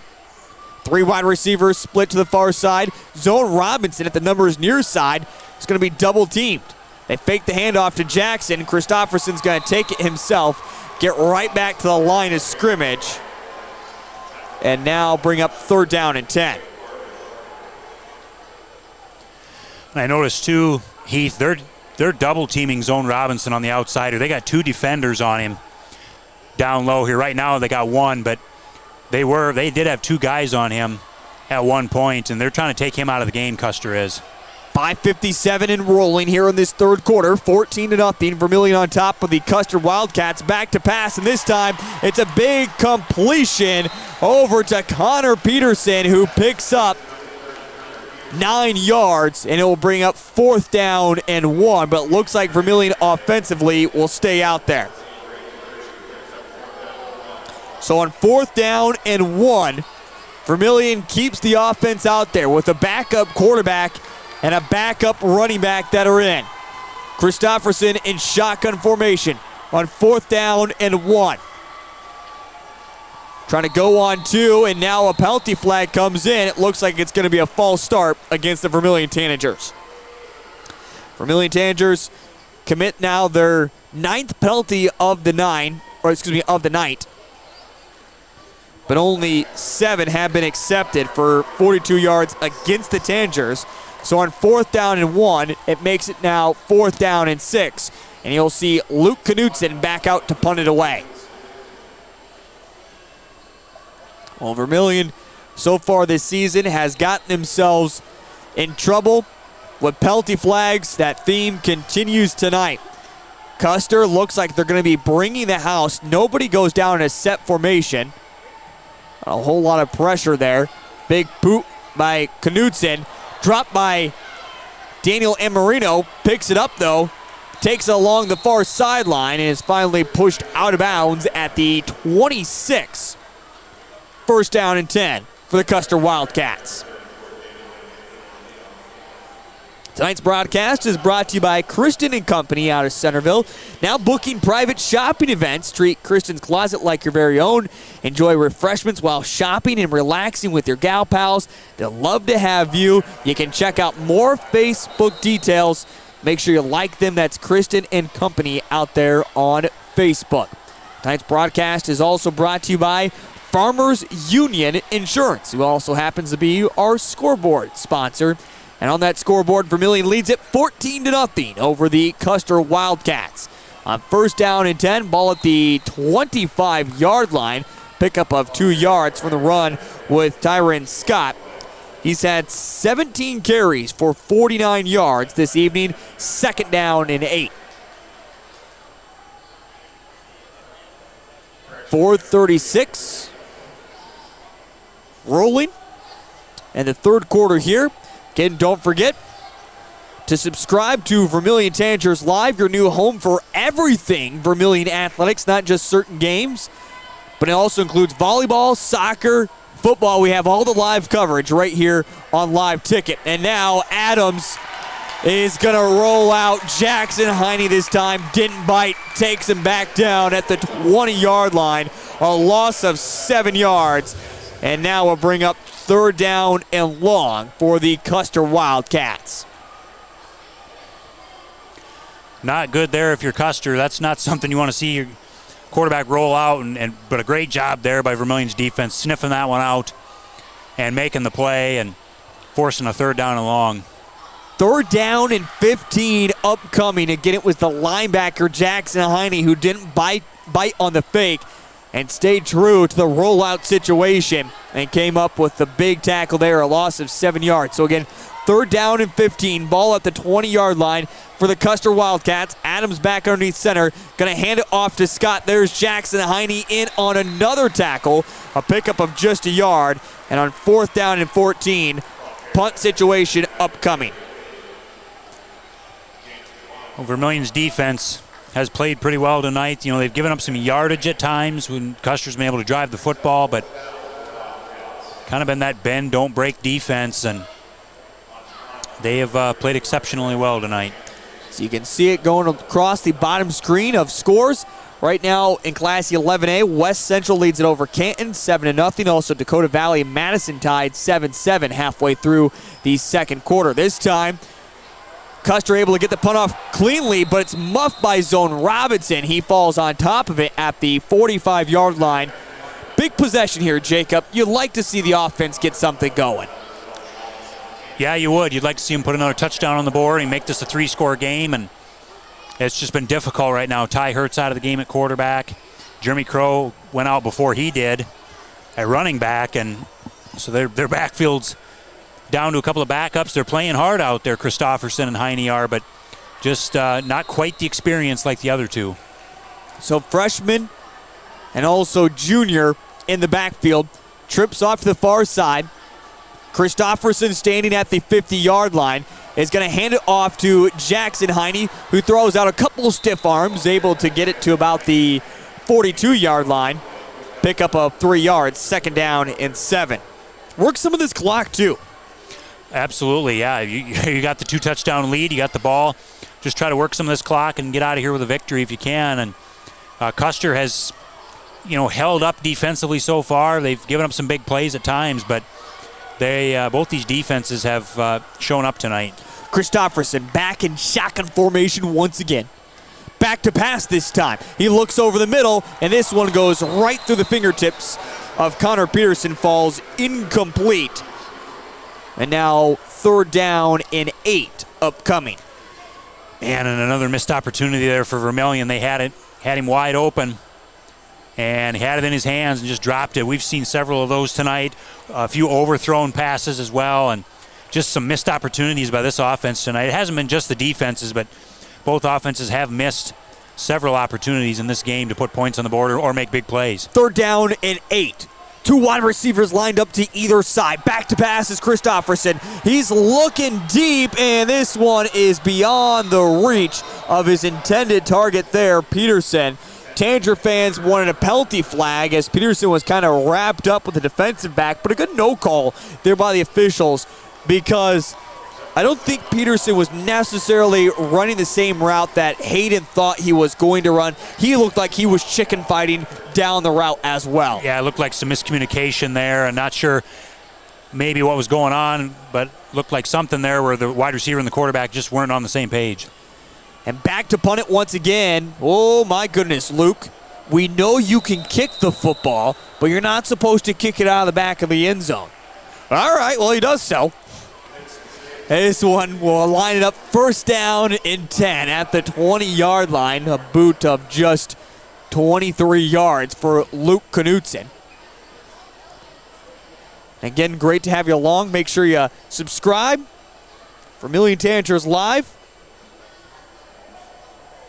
And also download the app Live Ticket TV. Again, Vermillion Tanagers Live has your home for everything Vermillion sports. We had soccer this past week. Volleyball coming up again next week and more soccer as well. Back out there, the Custer Wildcats. And again, we want to remind all the Custer Wildcat fans, if you haven't downloaded the Live Ticket TV app, make sure you do so as well. Of course, Live Ticket TV, your home for Custer Wildcats sporting events and plenty of activities as well throughout the fall, winter seasons. And Heath, I do see a few Custer fans that did make the long trek across the state. I do see a few of them sitting down here at about the 40 or 50-yard line on our side. So kudos to them for making that long trip. Now, that's a long drive. I hope they got hotel rooms. I mean, somewhere along the route. Yeah, because you have to fight against NDSU fans tonight. Of course, they're playing here inside the Dome against USD tomorrow. I know Custer is going back tonight. Coach Williams says that's always part of the gig. They do not actually Again, Custer makes the longest trip of any Class 11A team. 4 different times they cross over the time border over to the east, and every single time they go back each night. So long trips they've had so far this season. Pickup of 2 yards there. And, you know, Lennox made the trip out there last Saturday to Custer. So Yep. teams that have to go out to Custer have a long trip, too. And, of course, this will be just a flip schedule for next year. So next year, Vermillion will have to go out to Custer. Last year's schedule was just a one-time deal, a false start with 46 seconds remaining in this third quarter. Custer now commits their 10th penalty overall. Only 8 have been accepted for 65 yards against the Wildcats tonight. So now it's going to be 3rd down and long. Officially 3rd down and 13 with the ball at the 18-yard line. Connor Adams goes underneath center. They're going to pitch it out to Scott. He drops it once again, trying to get on top of it. Adams did so. Some extracurricular activities, but it's going to be a loss this time of 8 yards. And it's going to bring up 4th down and forever, as Custer will probably not take the punt here in the third quarter, and will resume action in the fourth with the Custer Wildcats going to punt it away. That's on the way next here on Live Ticket TV with the Vermillion Tanagers after 3 on top, 14-0. Back here in just a moment.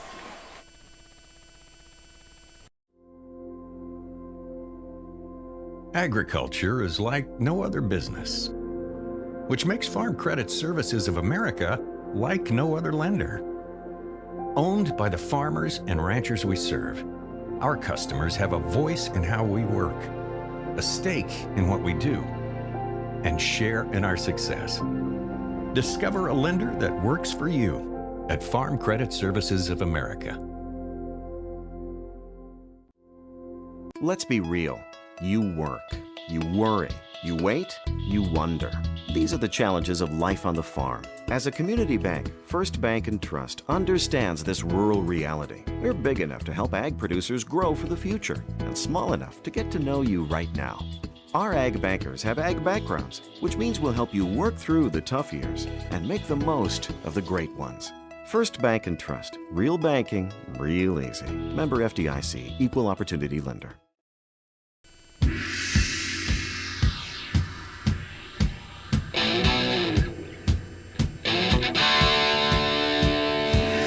The Custer Wildcats on 4th down and 21 with the ball at the 9-yard line will be punting it away as we are set and ready to go for the fourth quarter of action. As again, Vermillion got a scoop and score in the first quarter with Zone Robinson. A 27-yard touchdown run by Ty Hertz with 4:02 remaining in the first quarter. And that has been the only points that we have seen. We got this one started at 6 o'clock this evening, so not quite 2 hours old, and we'll wrap this one up. By the way, Custer fans, stick around for our post-game show. We're going to see if we can't catch up with Coach Williams as well. And before we even start this fourth quarter, Coach Williams is going to use a timeout. Big thank you to our sponsors for this evening, including First Bank & Trust. Enjoy the convenience of digital banking from anywhere, including fast and secure mobile and online options. Customized features let you streamline banking tasks across all platforms, even other financial institutions. Banking has never been easier with First Bank & Trust. Also, big thank you to the Vermillion Boosters. They're for student athletes and fans alike and supporting the Tanagers, whether through fundraisers and raffles. The Vermillion Boosters are there always giving back to the Vermillion School. Ready to become a member today? Sign up at gotanagers.com and become a Vermillion Booster.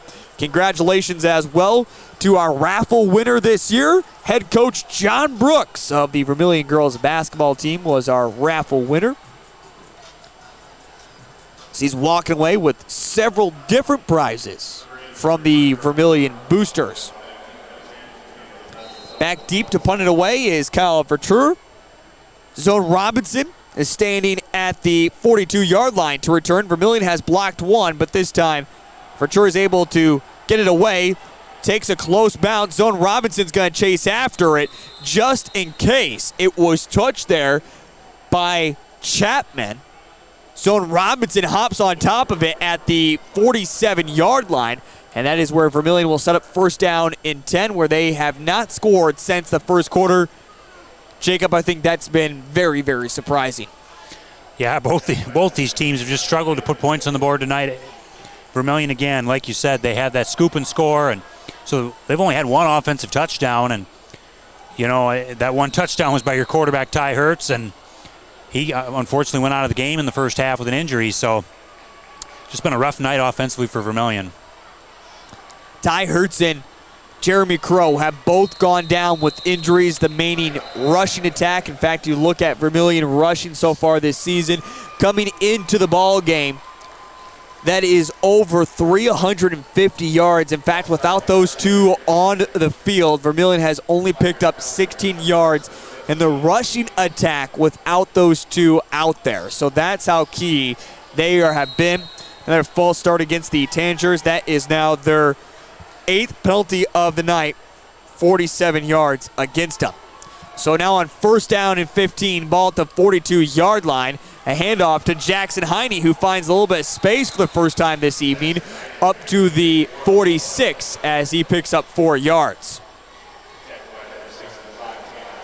Vermillion will also try to work the clock and win here on homecoming night, move to 2-3 on their season. But certainly I think a lot of the fans for Vermillion were expecting a little bit bigger of a win here for homecoming night. Second down and 11. Two wide receivers split to either side. Christofferson back to pass as he finds his target, but dropped by Rohrig. Falls incomplete. 3 straight passes dropped by the wide receivers, and now brings up third down and 11. That one there was kind of an errant pass there. There were 2 defenders in the way of the receiver, and Christofferson, I think, maybe stared his receiver down a little bit too much, but that's, freshman mistake there by the young quarterback. This time 2 wide receivers in, right next to the offensive lineman. Christofferson back passed again. This time he finds his target wide open at the 39, and this one is going in. Connor Larson. A huge touchdown of 53 yards, and Vermillion scores finally for the first time since the first quarter. Great job there. I'm not sure if there was a busted coverage by Custer or not, but what a job as Larson got behind the defense. And it was an easy pitch and catch for Christofferson to Larson. Touchdown of 53 yards, and Vermillion now leads it 20-0 with Luke Knudsen on to kick the extra point. It's up through the uprights, and Vermillion now leading it 21-0 over the Custer Wildcats. We're back here in just a moment on Live Ticket TV. In times like these, it's good to know there's a place where people know who you are, no matter how long you've been gone. A place where the smells of home cooking are still in the air, where a simple wave warms your heart, and sharing stories is just a way of life. It's good to be home. Agraria Insurance Company, protecting what's important in life. Contact your local Agraria Insurance Company agent. Lime's 53 yards on the touchdown as we pull it back up here on Live Ticket TV. Christofferson, you watch there. Connor Larson just runs down the seam, catches it at the 39, and from there, just running right on down the sideline. The Vermillion faithful rose to their feet, knowing that he was taking it back to the house. And that's how the Vermillion Tanagers, they lead it 21-0 over the Custer Wildcats with 10:59 remaining here in the fourth quarter. And now Luke Knudsen has it teed up, ready to kick it away. It is the first touchdown once again for the Vermillion Tanagers since the 4:02 mark of the first quarter. So it has been quite some time since Vermillion has scored. Luke Knutson has it teed up. Puts a low roller into this one, trying to be picked up by one of the up men. Finally getting on top of it is Brady Verturer, and he just continues to run forward, but eventually tripped up at the 34-yard line. And that is where they'll take over 1st down and 10 for the Custer Wildcats. Custer now, they're going to maybe have to start opening up that playbook a little bit. They're down by 3 scores now. If this was a two-score game still, I'd say you're pretty safe to keep running your offense. You got 11 minutes left, just shy of 11 minutes left, and but at this point, after giving up that 3rd touchdown, gonna need to try to open up the offense a little bit. Maybe try to get the passing game going. Well, we'll see. Adams has only thrown it once so far tonight, and it did not look good. They handed off, though, to the fullback instead, Bradley Imarino, and he has a good run, picks up 7 yards, and brings up 2nd down and 3. He continues to have a big game, Bradley does. 11 carries for 59 yards. He was held in check just for 7 yards in that 3rd quarter is all he ran the football for. They went a lot more to Tyron Scott in that 3rd quarter.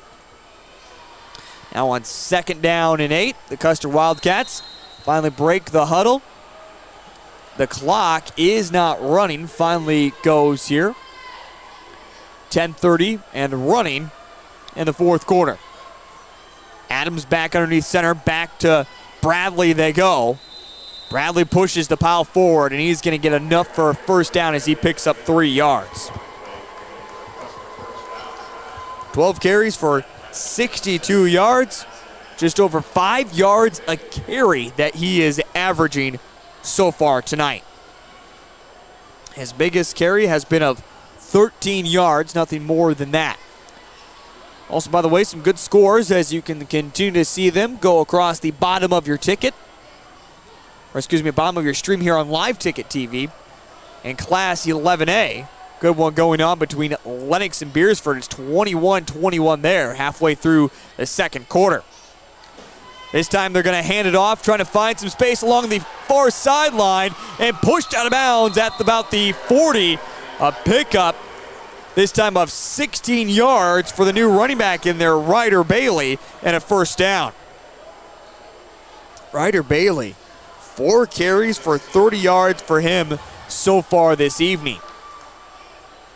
And Coach Culver is starting to come out more and more onto the field. Coach Culver, he'll be busy once again tomorrow as he'll be back inside the Dakota Dome. Of course, he runs color for Learfield and John Thayer on the broadcast of the University of South Dakota.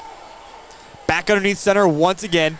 Handed off this time, trying to find some space. Nowhere to go for Ryder as he's rode down in the backfield. They do say he gets back to the line of scrimmage, so 2nd down and 10 upcoming.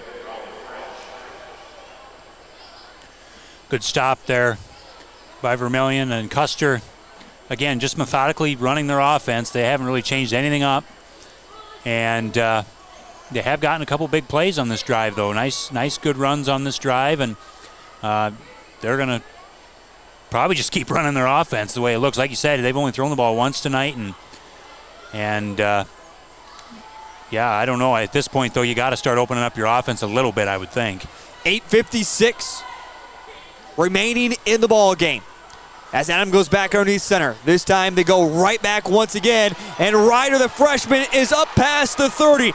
Down inside the red zone and pushed out of bounds at the 15-yard line. A pickup of 25 yards, but there is a penalty flag out. And it looks like it's going to be against the Custer Wildcats, and it is. It's a holding penalty. It's a holding penalty that was thrown down at the 36-yard line. So ultimately, it's going to be a loss of 6 yards to make it 2nd down and 16. Again, spot foul. 9th penalty against the Custer Wildcats so far tonight. 9 penalties for 71 yards. That has cost them here in the ball game. 8:35 remaining in this football game. Vermillion leads it 21-0 on homecoming night. They hand it off, trying to find some space this time. Bradley doesn't get too far, picks up about 2 yards, and now brings up 3rd down and long.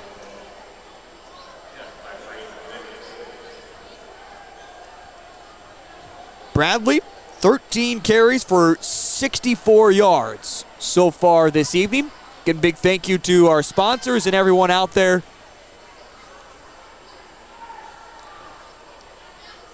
watching on the broadcast so far this evening. And now we're going to get a timeout called by Coach Williams. We'll step aside and take the timeout with them. We're back here in just a moment on Live Ticket TV.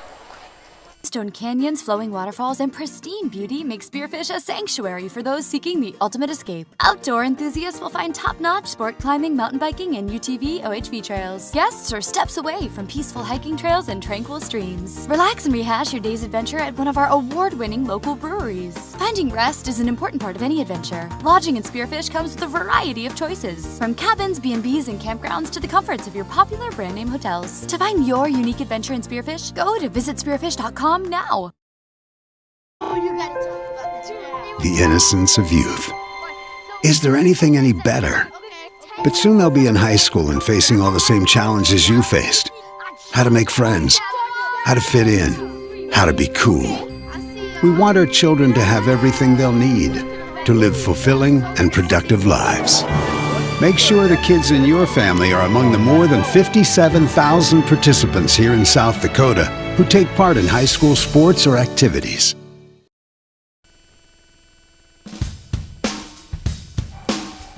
On 3rd down and 14, the Custer Wildcats are going to hand it off to Scott. So he gets up to about the 38-yard line, a pickup of 6 yards for him, his first carry of this 4th quarter. So they keep the clock rolling here. Continues to stop for every once in a while. 7:32. But on 4th down and 8, it looks like the Custer Wildcats are going to run out. Their punt team. I shouldn't make fun of it. I mean, it's just got to be so tough for the Custer Wildcats. I mean, a Classy 11A team, only have 19 players able to dress tonight. Just tough to see for them. And then they have to make this travel. Looks like no, instead they run 3 new guys out there, but they're going to go for it on 4th down and 8. Hand it off to Scott. He's going to get bottled up. Picks up about 3, but not enough. Turnover on downs.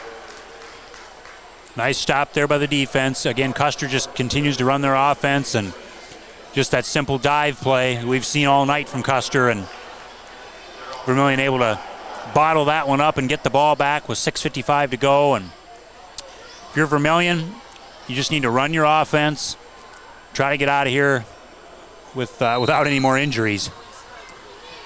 Yep, trying to run out this clock for the Custer Wildcats, by the way. Going to drop to 0-5 on the season. Still have to make their 2 trips over to the east side of the state as it's back to pass completed. This time out to Larson, as that is another big reception. This time of 24 yards and a 1st down. Great job there by Christofferson. He had to put that one in a tight window with 2 defenders around Larson, but Larson able to go up and get it, and a good throw by the young freshman. And Larson now 5 receptions so far on the evening for 91 yards. Christofferson, shotgun formation once again. Going to hand it off to Jackson Heine, and Heine gets stood up right at the 40-yard line as he falls forward for about another extra yard, picks up 2, 2nd down and 8. Well, we talked about this freshman quarterback coming in. Has seen plenty of playing time this season. Starting to really get things going, where he is now 7 of 13 for 107 yards and a touchdown so far this evening. Hayden Christofferson coming in for the injured Ty Hertz. And now they go back to Jackson once again as he tries to follow his blocks forward down to the 35-yard line and pick up a 5. And it's going to bring up 3rd down and short. Jackson Heine as well. That backup running back has had his first carries of the season, in fact, tonight.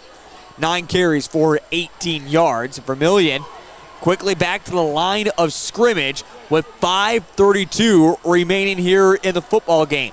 2 wide receivers split off to the far side. They're going to go back to Jackson. Jackson bullies his way forward past the 30 and up to the 28-yard line. A nice pickup of 7 yards.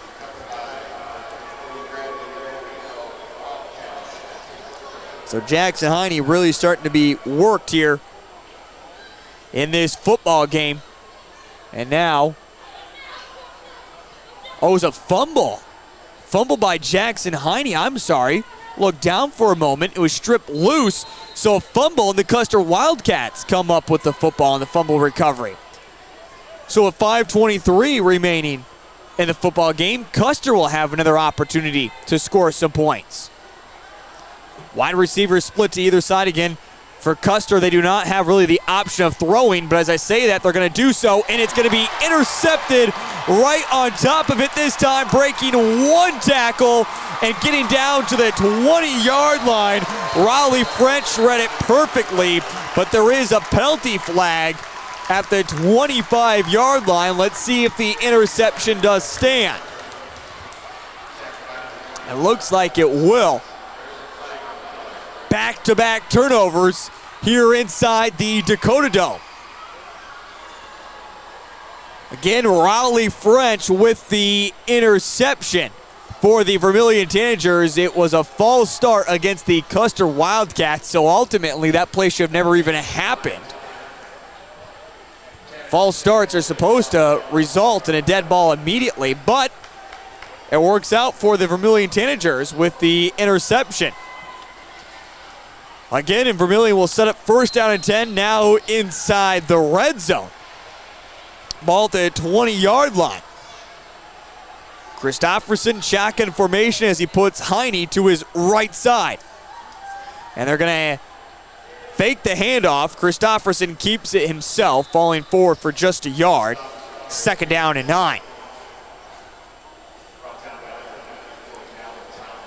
Christofferson just his 2nd carry of the football game for only a yard so far this evening.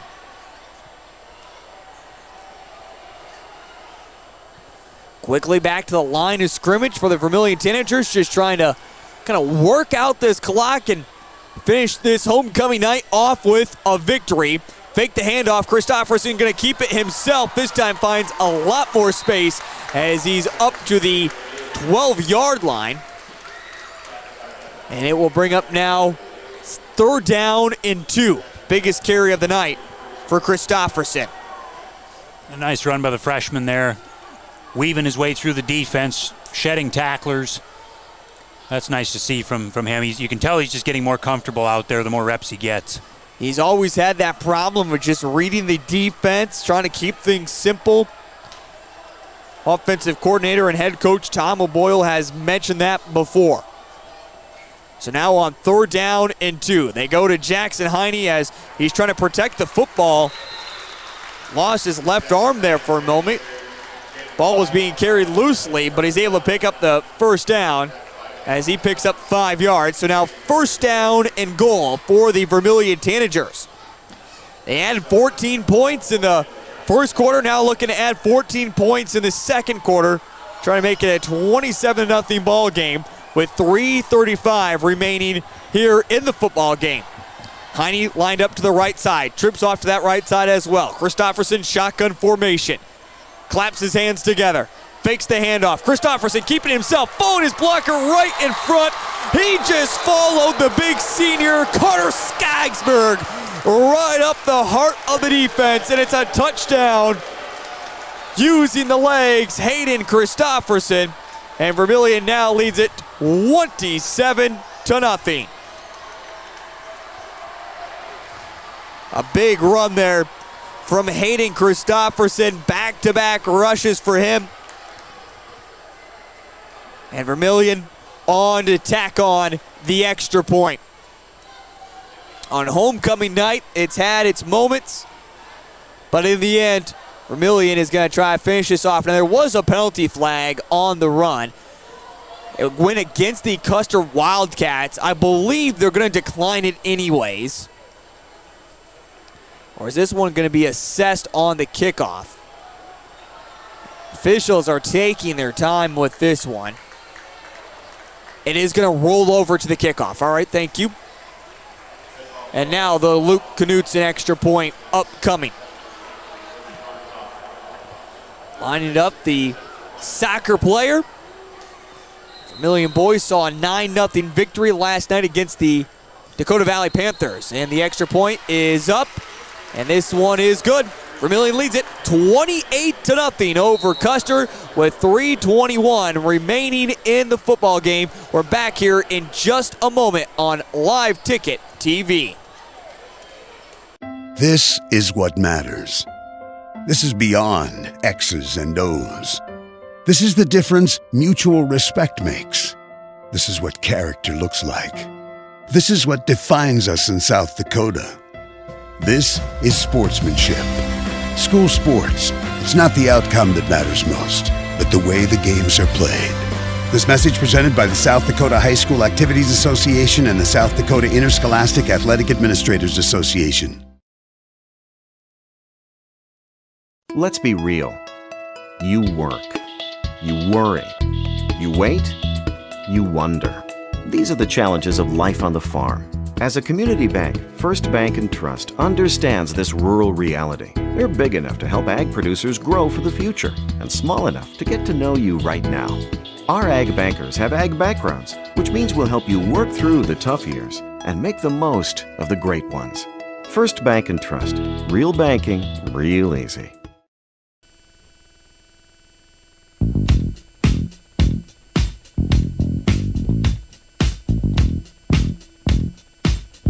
The Custer Wildcats had an injury there after the extra point. Not quite for sure. Missed the number. It looks like that might have been Joel Tramp, senior wide receiver and defensive back who's being helped out. So, I'm down to 18 players. That one is not good. Any injury for the Custer Wildcats. Man, we can't see any more injuries for them. A chop block as well.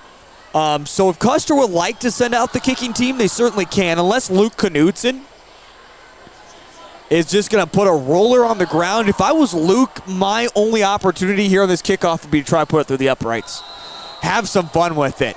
Because Vermillion is kicking right now from the 45. I mean, might as well try to put this one right through the uprights. Again, this is a penalty assessed at the touchdown run. It is a roller that goes through the back of the end zone. Well, that's kind of a bummer. I want to see it. That's Cole just said put it onto the scoreboard up there. Hit the scoreboard with it. I haven't seen Miles Bergner do that since what? Back in his playing days here at USD. And it does have a little bit of a netting as well. They eventually have retrieved footballs as well from the scoreboard and Pepsi sign. There have been a couple different opportunities where balls have gotten stuck up there at times. Just right over the top of the net and caught in between the scoreboard and the Pepsi sign.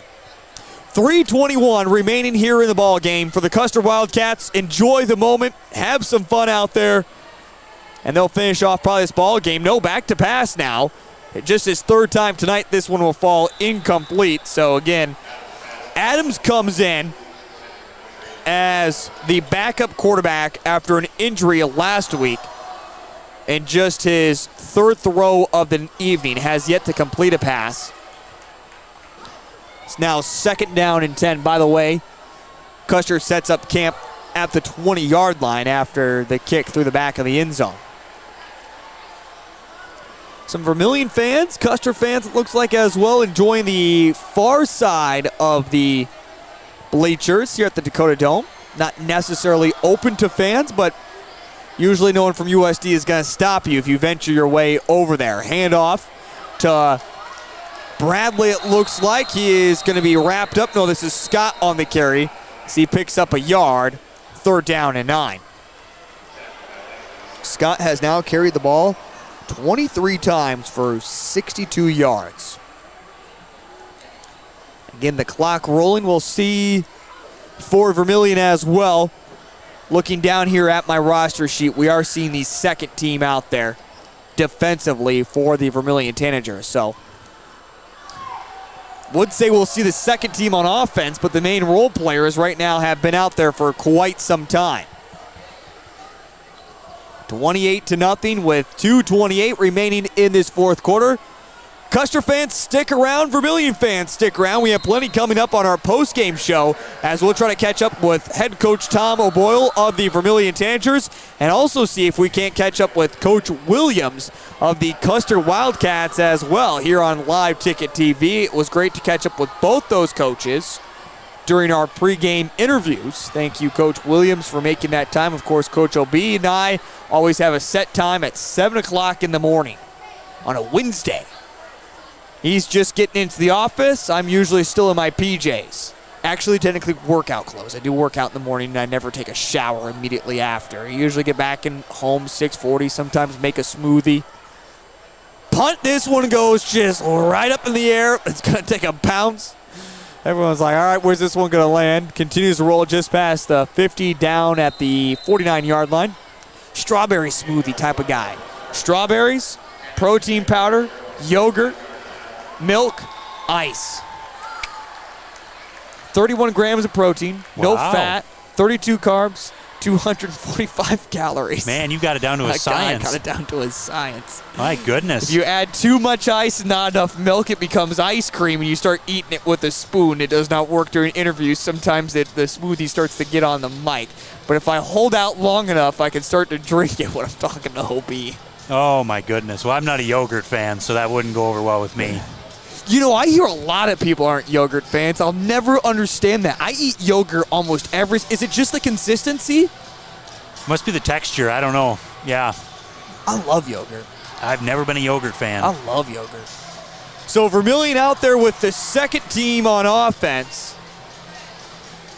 Basically everybody else new out there except for Christofferson, or no, where it looks like we're going to see Sean Doan in at quarterback now, as he's going to keep it himself. Doan up to the 45, as Doan was actually the starting quarterback to open up this season before he wasn't able to get things moving offensively in that Lynx game, second game of the season.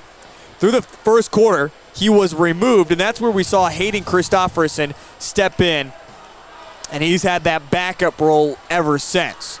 Again, Sean Doan is currently the quarterback out there with 60 seconds. Vermillion just working the clock, having some fun, as they're going to hand it off now this time. Trying to find a little bit of space. Carrying it was Chapman. Chapman loses a yard, so now going to be 3rd down and 5. Again, stick around. Plenty coming up here on our post-game show on Live Ticket TV. And once again, make sure you subscribe to Vermillion Tanagers Live. You'll be notified every time we go live with more high school sporting events for the Vermillion Tanagers, including soccer, volleyball, and football, all coming up this next week. Chapman is tackled in the backfield, loses about 2 yards, and that is the final play of the game. As Vermillion on homecoming night gets the victory, they improved to 2-3 on their season, getting the win over the Custer Wildcats by a final score of 28-0. Your final game numbers. A conversation with Tom O'Boyle. We'll see if we can't catch up with Coach Williams. Scores from around the state of South Dakota and more, all coming up here on the postgame show on Live Ticket TV as Vermillion beats Custer on homecoming night. We're back in just a moment.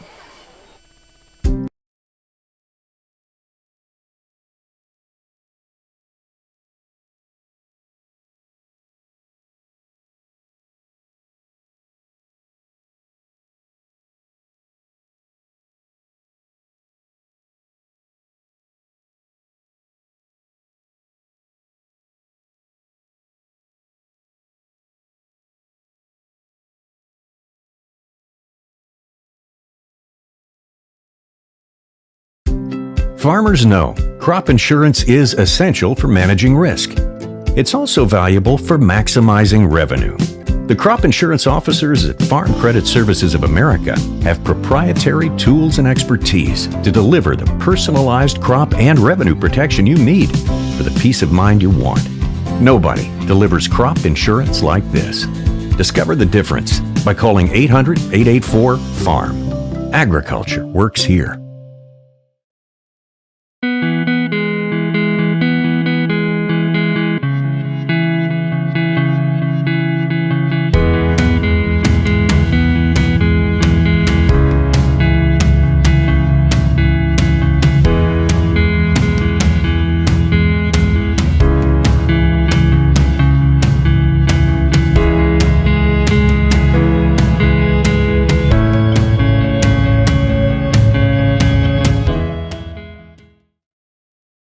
Times like these, it's good to know there's a place where people know who you are, no matter how long you've been gone.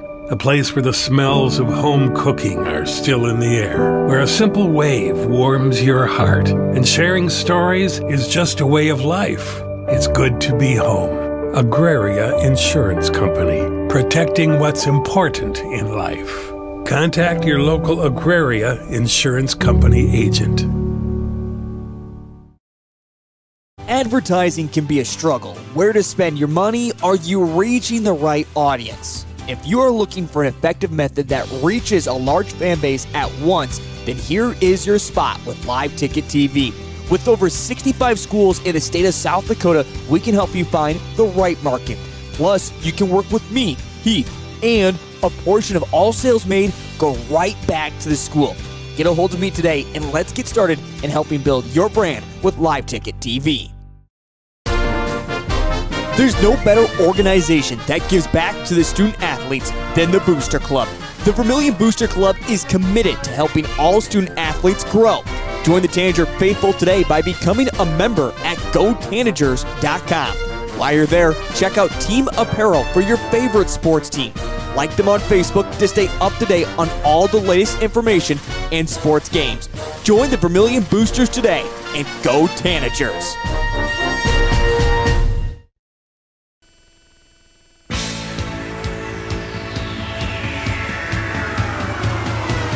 Happy homecoming, Tanagers! Vermillion gets the victory over the Custer Wildcats tonight by your final score of 28-0. But in the end, for the Vermillion Tanagers, it was nervous moments at times, but ultimately a couple key injuries happening as well. And it will certainly be a reassessment as they're on the road next week to take on the Chamberlain Cubs. And as we bring back in my broadcast partner, Jacob, here on this evening. Jacob, 28-0. Final score. Look at that. Great. Maybe we probably could have scored some more. Could have probably done some things differently. You just look at the final score. You don't necessarily read into it a whole lot. Just a win is a win.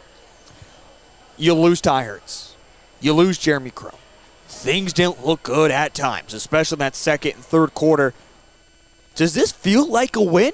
I mean, this feels like a win, but you got gut punched. I mean, you feel dirty. You want to go home and take a shower like, yeah, we won. But we won. And there's no happiness, it feels like, to it. What's your assessment of this game? What do you think about it? Well, the tone of your voice there just says it all. We won.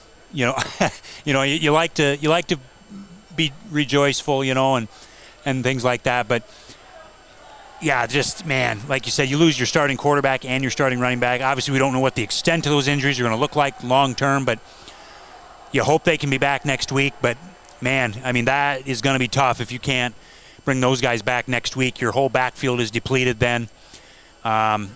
It just doesn't feel like the type of win you'd have hoped for, especially on a homecoming. The parade, all the festivities all week, you like to go out and get a win, but feel confident about it. And man, it just kind of, like you said, it just depletes it. It just doesn't seem like it's the kind of win you should hope for on homecoming when you lose a couple of playmakers like Hurts and Crow. Yeah, I'd certainly agree with that. Like I said, it just feels like a homecoming win that doesn't carry a lot of celebration behind it when it comes to losing a couple of key players. All right, let's take a look at our final number of statistics.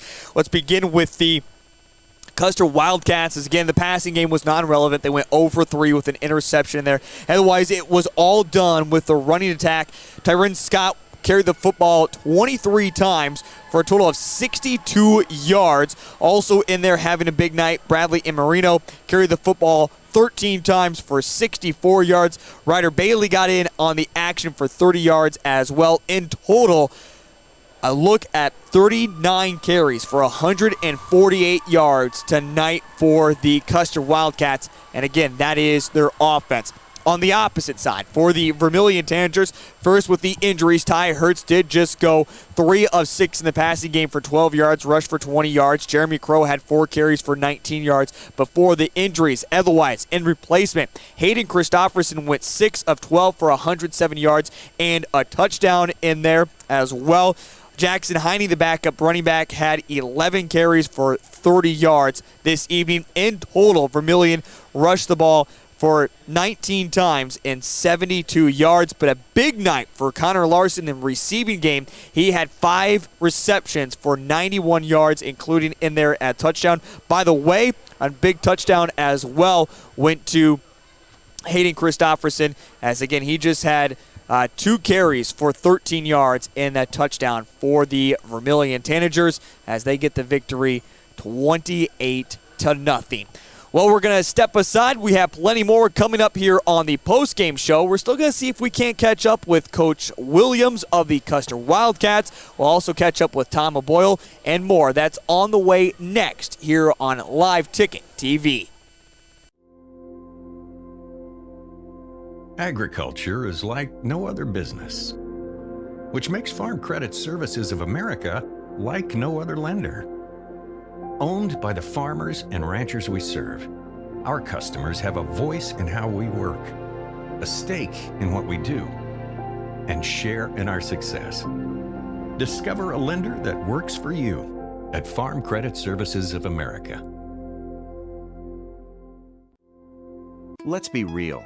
You work, you worry, you wait, you wonder.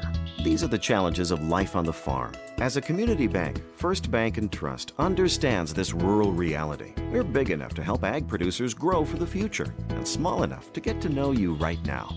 Our ag bankers have ag backgrounds, which means we'll help you work through the tough years and make the most of the great ones. First Bank and Trust. Real banking, real easy. Member FDIC, Equal Opportunity Lender.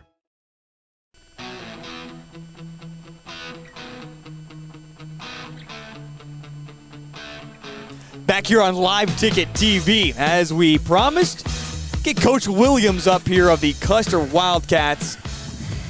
Coach, take your time there. Catch your breath. They got to get an elevator system here, right? Oh, man, something to get up here in a shorter time. I say it is a long distance as you make your way up the steps. Coach, in the end, a 28-0 loss for your squad, but as we were just talking up here on the broadcast, it didn't necessarily feel like a huge victory for the Vermillion Tanagers. I know you brought in this team to enjoy the moment. You walk away from this. What was the message to the guys? It was a long conversation down there. Can you walk us through kind of what you were telling your team? Well, we talked about heart more than anything. I think tonight we came out and we kind of simplified our offense and did some different stuff with our defense to try to protect some players because we only have 18. Yeah. And, man, they played with heart tonight. It was, I think it was you. I talked about we were going to start awarding small things. Yep. Boy, I got a lot of awards to give out tonight because I'll tell you, I was telling them one bad pitch, they ran it back for a touchdown. Yep. And the last one was mine. I tried to be fancy and throw the ball, and at this point we're not at that point. But you know what?